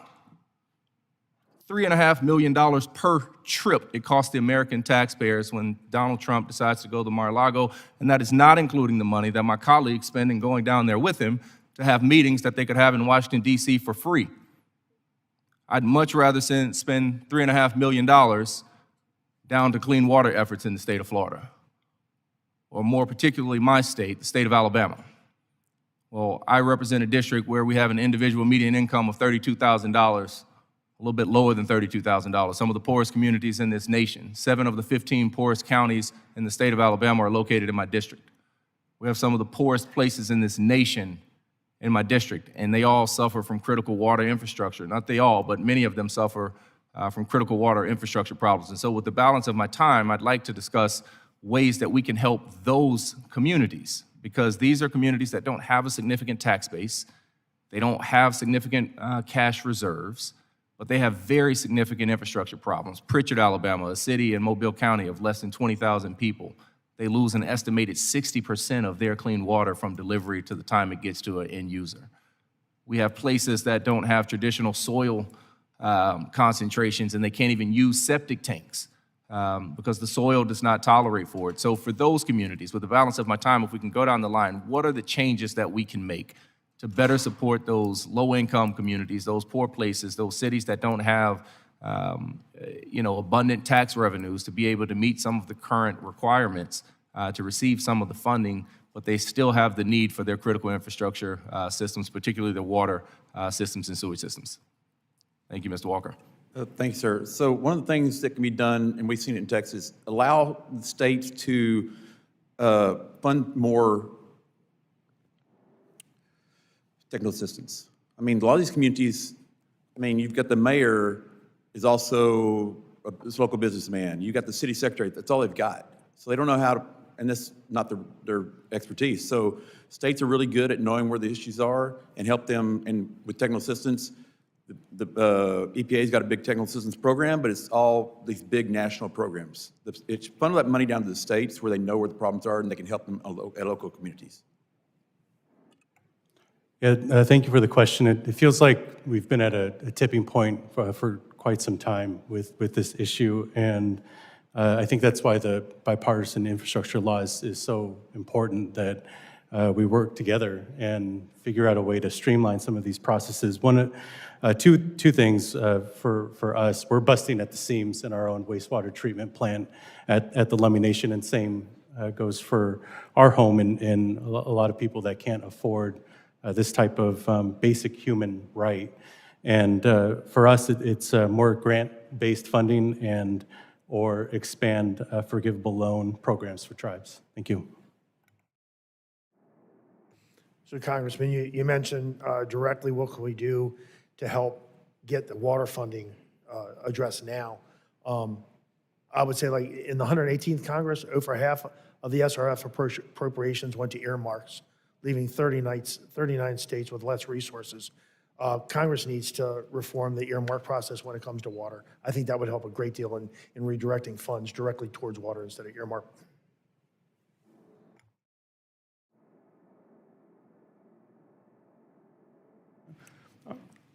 Congressman, I think that the efforts toward greater efficiency and directing programs through the top priorities that are identified for the SRF and WIFIA programs is an important way to make sure that the most critical projects do get implemented, and focusing on the criteria that is used to help identify the projects that get funded is can be used to make sure that the most important projects do get built. Thank you. I yield back. Chairman yields. Chair now recognizes Mr. Honor for 5 minutes. Thank you, Mr. Chairman, and thanks to all the witnesses for coming today. Mr. Buckley, I believe in response to a question from Representative Knott, you said that one of the things that we could do is to condition federal aid on removing red tape from water infrastructure projects. Could you expound on that a little bit? Well, let's go all the way down the line. When we're constructing a project in construction, we have a dedicated person that has to track the financing and the billing and all that stuff just associated with SRF-funded jobs. So that's just on my part. Then you go up to the water utility managers, and how many people and personnel do they have that have to track and monitor and track all that funding? So I think it's just a tier step of number of personnel that have to follow through with the reporting and the red tape. Right, thank you. Mr. Walker, you stated that, quote, you won't die without your cell phone or streaming service. Have you met my teenagers? I have two just like that, so yes, sir, they think they do. Okay, I just wanted to clarify. In your written testimony on page 4, you wrote that congressional mandates on SRF loans increase the cost of clean water infrastructure, which are passed on to households in higher wastewater bills. This is a recurrent theme, I think, on this committee, that we make investments in infrastructure, or we try to, but then red tape, regulation, permitting and so on, delays or increase the costs of those projects. And in your, on the same page, you list, some of these congressional mandates. Davis-Bacon, which some have called Jim Crow's last stand, but American Iron and Steel, water and energy certification, fiscal sustainability plan, engineering procurement, Buy America, Build America. Now, how can we remove some of this, these layers and layers and layers of congressional mandates that get in the way of meritorious projects? Well, I would say that if Congress put them in, Congress can take them out. And it's kind of like, these are probably good ideas at the time. Yeah. But I mean, as a loan officer, I'm looking at fiscal sustainability. I don't need somebody else to tell me what that means. Right. And so, and these are a death by 1,000 bites. There's multiple ones. Right. Yeah. No. I agree. And on the next page of your testimony, you point out, green certification. The Clean Water Act requires SRF borrowers to certify that they have selected the processes, materials, techniques, and technologies that maximize efficient use water reuse, recapture, and conservation, energy conservation, and so on. And, and then as you said, but, this is, the value of water and energy efficiency, you say, is firmly instilled across the water sector and will not be eroded if congressional mandate is sunset. Yeah, this is just part of what people managing these projects do. They're not wasting water on purpose. They're not trying to use too much energy to drive up the cost of water or wastewater bills. So, you care to comment? I agree. I mean, nobody is trying to build an inefficient project because it costs you much more in the long run than you save in the short run. So why force the project managers to jump through and do more permits, more reports? I wonder where the reports are going. Do y'all get those reports? Yeah, I've never seen one. And it seems like everything the government does, this is the theme. I serve on the Education and Workforce Committee, and there we wonder why the expenditures on public education have done this, and educational attainment has gone down. And a lot of it, by the way, what goes along with costs is the number of non-teacher, non-principal bureaucrats. And that's to comply with federal mandates. My wife was a teacher for 31 years, so she's well aware of all the reports she had to do. One of the reasons she decided to retire, because it became more paperwork than teaching. Well, right, and by the way, the salaries of teachers have gone up very modestly. The number of teachers has gone up about 8% over the last 20 years, student about 8%, administrators, non-principal administrators have gone up 88%. So that is where the money is going, and that's where our good teachers are going. They're leaving the profession because they're frustrated. And I fear that probably the same thing happens with some people getting frustrated trying to put together water projects. Okay, thank you so much for your testimony. I yield back. Thank you, Mr. Honor. I was always taught at an early age the road to the poorhouse was paved with good intentions, which is a lot of those mandates that you're talking about. The chair now yields 5 minutes to Ms. Norton. Thank you, Mr. Chairman. Mr. Buckley, I am deeply concerned about cuts to federal funding for drinking water and wastewater infrastructure.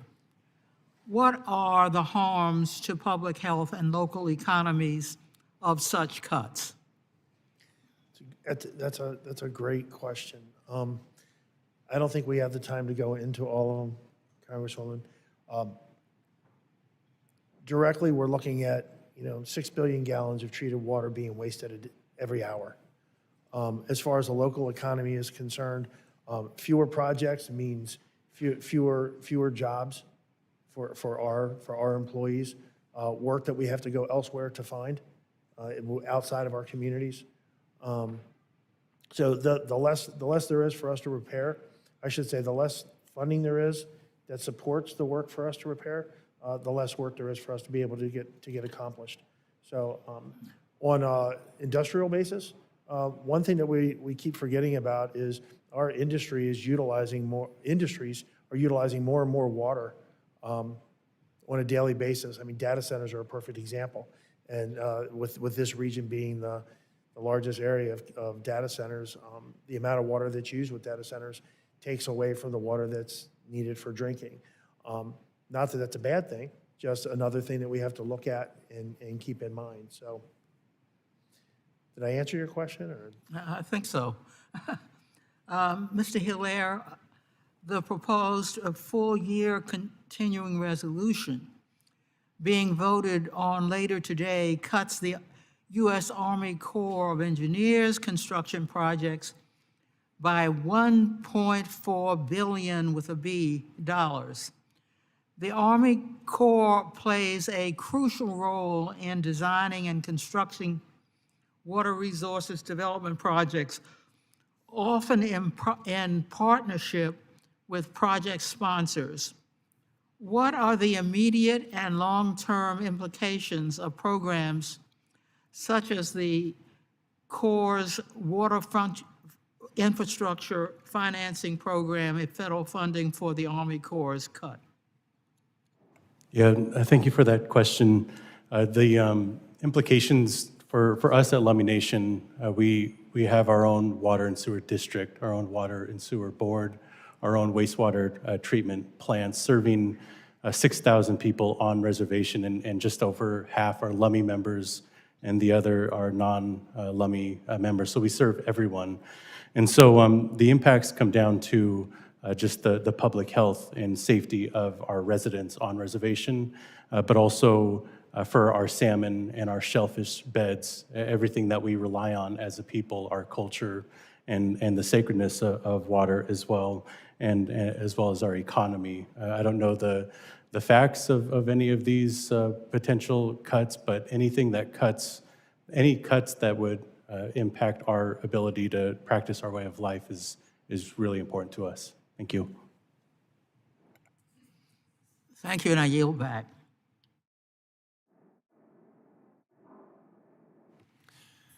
The gentleman or lady yields back.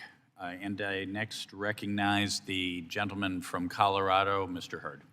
Thank you very much, Mr. Chairman. I want to thank Chairman Collins and Ranking Member Wilson for holding this important hearing.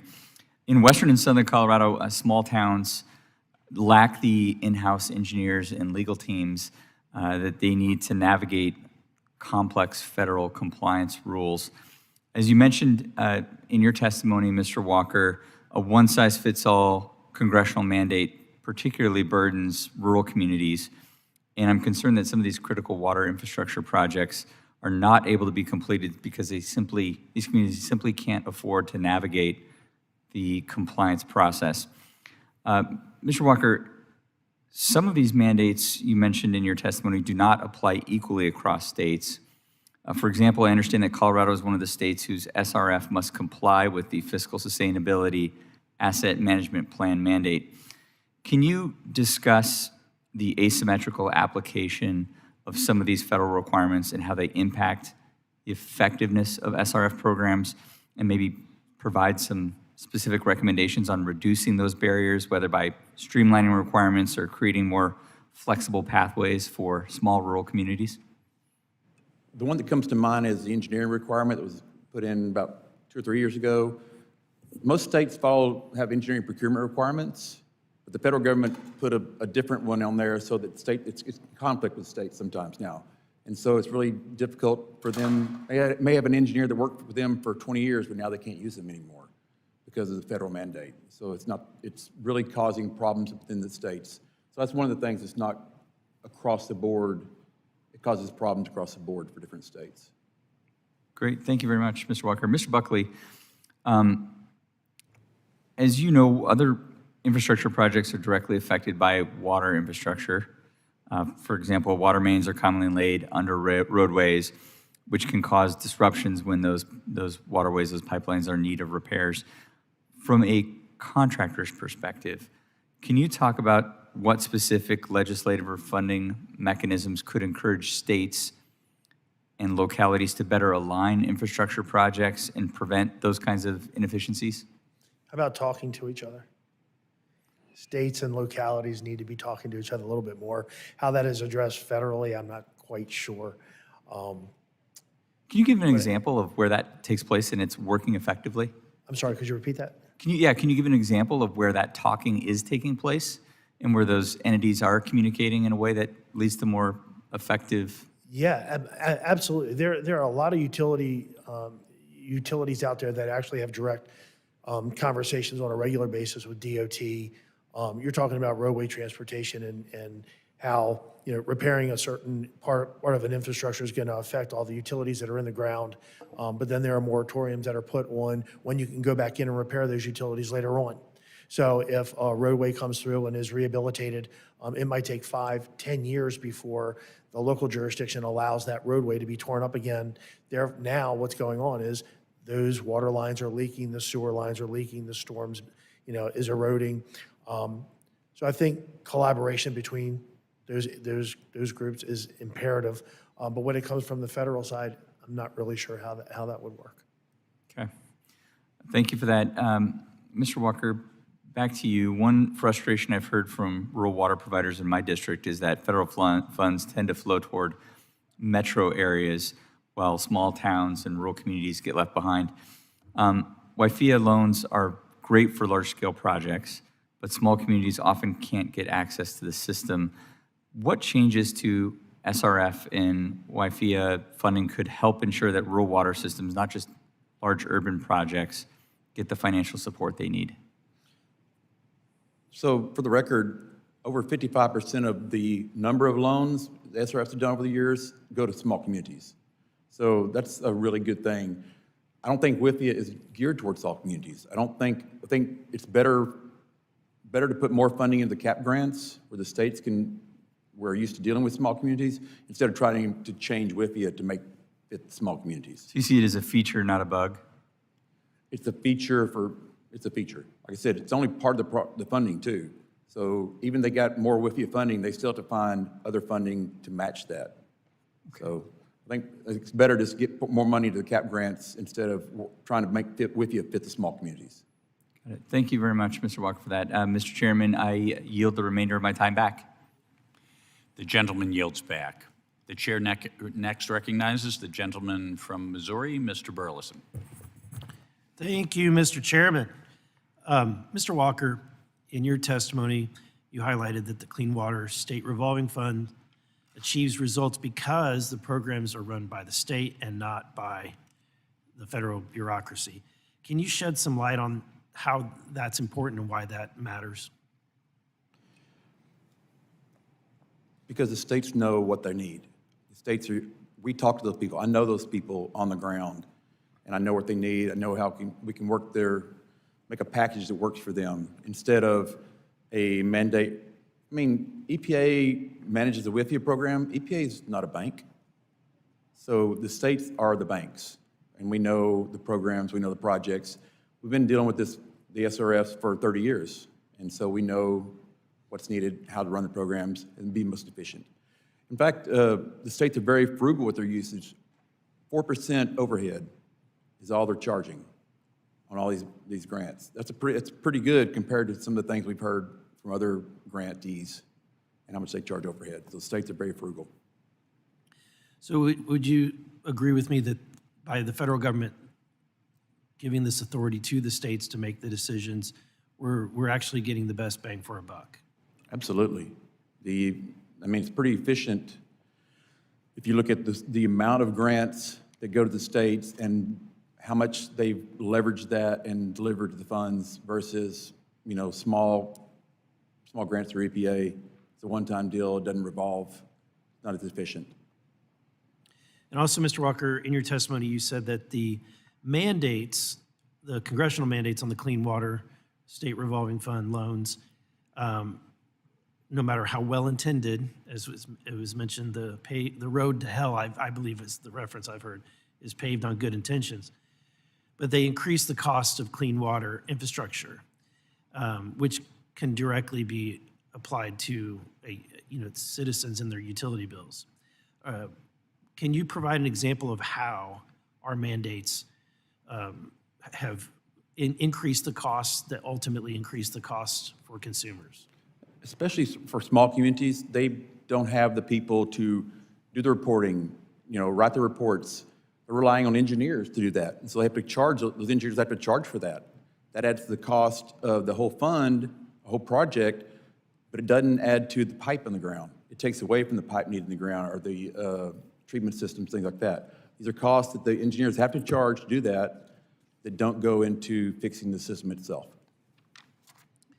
Mr. Buckley, in your testimony, you emphasize that the projects that your industry undertakes are not small endeavors, but ones that cost millions of dollars and require multiple layers of bureaucracies to have to coordinate.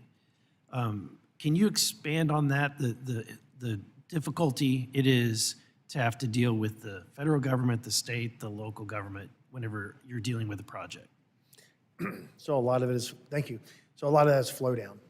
So what is required at the top flows down to the person or the firm all the way at the bottom. So whether it's BABA or AIS, any of the requirements, whether it's, someone mentioned Davis-Bacon, and all those add up into time and resources, and having someone handle, track it, follow, report it, and send that up. And that's on a monthly basis. That's nothing that just happens at the end of the job or at the beginning of the job. It's on a constant stream. So it's constant use of resources. Also in your testimony, you highlight that when Congress creates earmarks, that it often diverts funds away from things that the state revolving fund believes is a core mission. And so they're being prioritized by whatever is politically popular. Can you expand on that impact?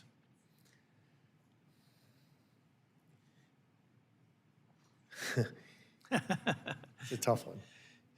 And You may not wanna I'll rely to some of my experts behind me to get some perfect examples. But realistically, it goes back to what Mr. Walker said earlier.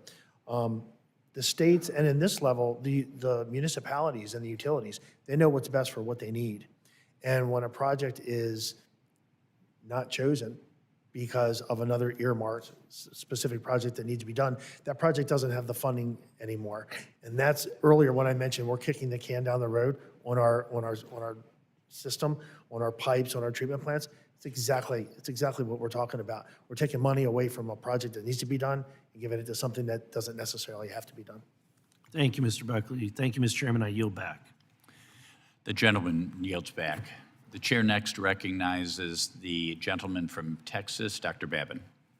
Thank you, Mr. Chairman. I appreciate it. I want to thank all you witnesses for being here today and for your testimony. It's a pleasure to be back in this hearing room doing important work for the American people.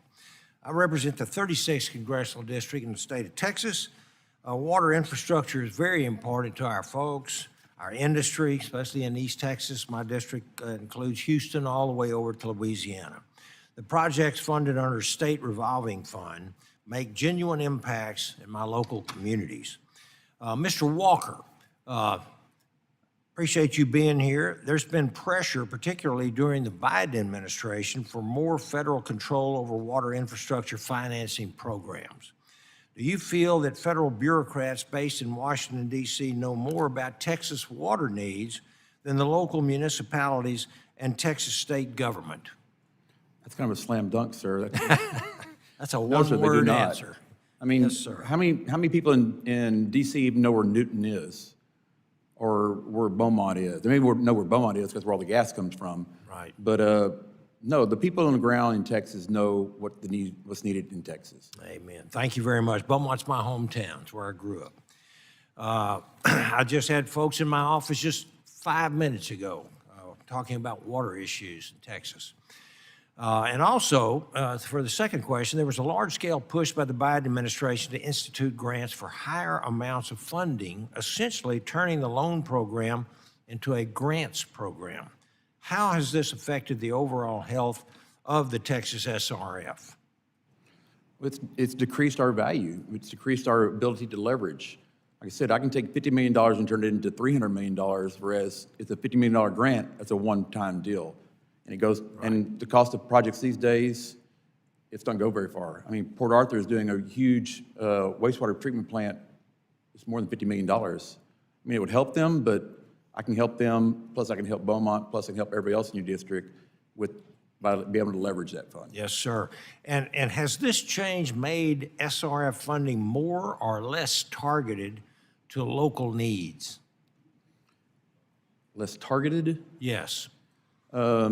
Specifically for the individual needs of that geographical area, Beaumont, Newton, whatever. I don't necessarily make targeted, but I mean, with the congressional earmarks, the average earmark in Texas is about $2 million. That doesn't go very far anywhere, and they got to find the rest of that. So taking the $2 million away from my SRFs that I could leverage to $50 million is what's really hurt the SRFs. Okay, thank you. And then Mr. Matichich, Mr. Matichich, yes, sir.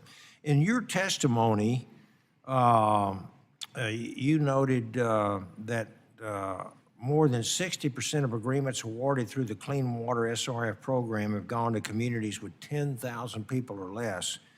And so I'm not going to ask you this, but I'm going to ask Mr. Walker. Can you discuss the benefits and challenges smaller communities experience when accessing financing through Clean Water SRF and WIFIA programs, particularly in states like Texas?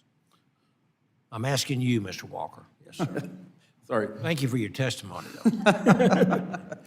No, small communities do have a hard time accessing. That's why we have a technical assistance program in Texas to help these communities get to where they need to be. Unfortunately, a lot of communities, they know grants are available, or if they are, they'll let things go until they don't do it, and then it becomes even more expensive. So it's kind of a dichotomy of problems. If you give too many grants out, they get used to those, and they don't want to pay the price of what they really need to do. Right. It's a challenge.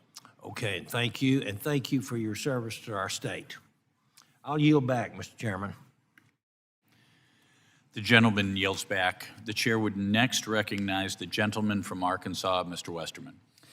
Thank you, Mr. Chairman. Thank you to the witnesses for being here today. I also want to thank Chairman Collins for having a hearing on this important issue. The Water Infrastructure Finance and Innovation Act, or WIFIA, and the Clean Water State Revolving Fund are especially important to rural districts like mine. Across rural America, water infrastructure is aging far beyond its useful life, and large areas with sparse populations leave communities with few solutions that are financially viable. Funding through WIFIA and the Clean Water SRF program provide these communities with much-needed solutions. When we find them, I think we should support programs like these revolving funds that provide a critical need for communities and create a continuous cycle of investment, and again, especially in our more underserved communities. So with all that being said, Mr. Walker, you talked about the value of that these programs provide to rural communities. This isn't necessarily an issue that grabs headlines, but I see the quality of life issues that come with underperforming wastewater systems. Can you talk about those quality of life issues and tell us some ways you've seen these programs solve those for communities? I mean, for a small community, if you don't have water, you're not going to get economic development. People are going to move away, just destroy the community. Arkansas has done a really good job. The Central Arkansas Water and Wastewater District has done a good job of regionalizing and using the SRF funds to do this, to reach out to these small communities, because it's a lot cheaper for one person or one operator to serve 4 or 5 than it is for each person to have their own operator.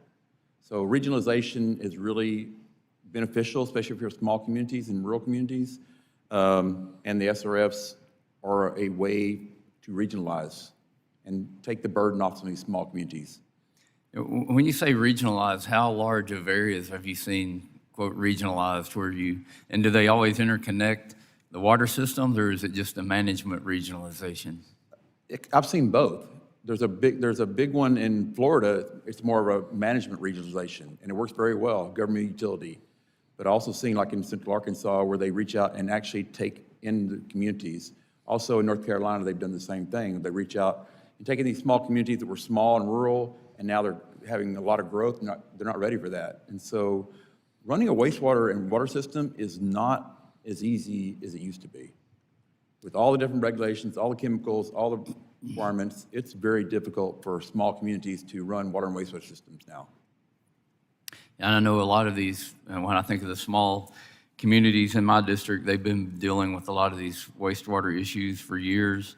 And really the Clean Water SRF is one of the only viable solutions that these communities have. Do you think there's ways we can improve that and maybe leverage it more in the future? Because I think you're correct on the regionalization.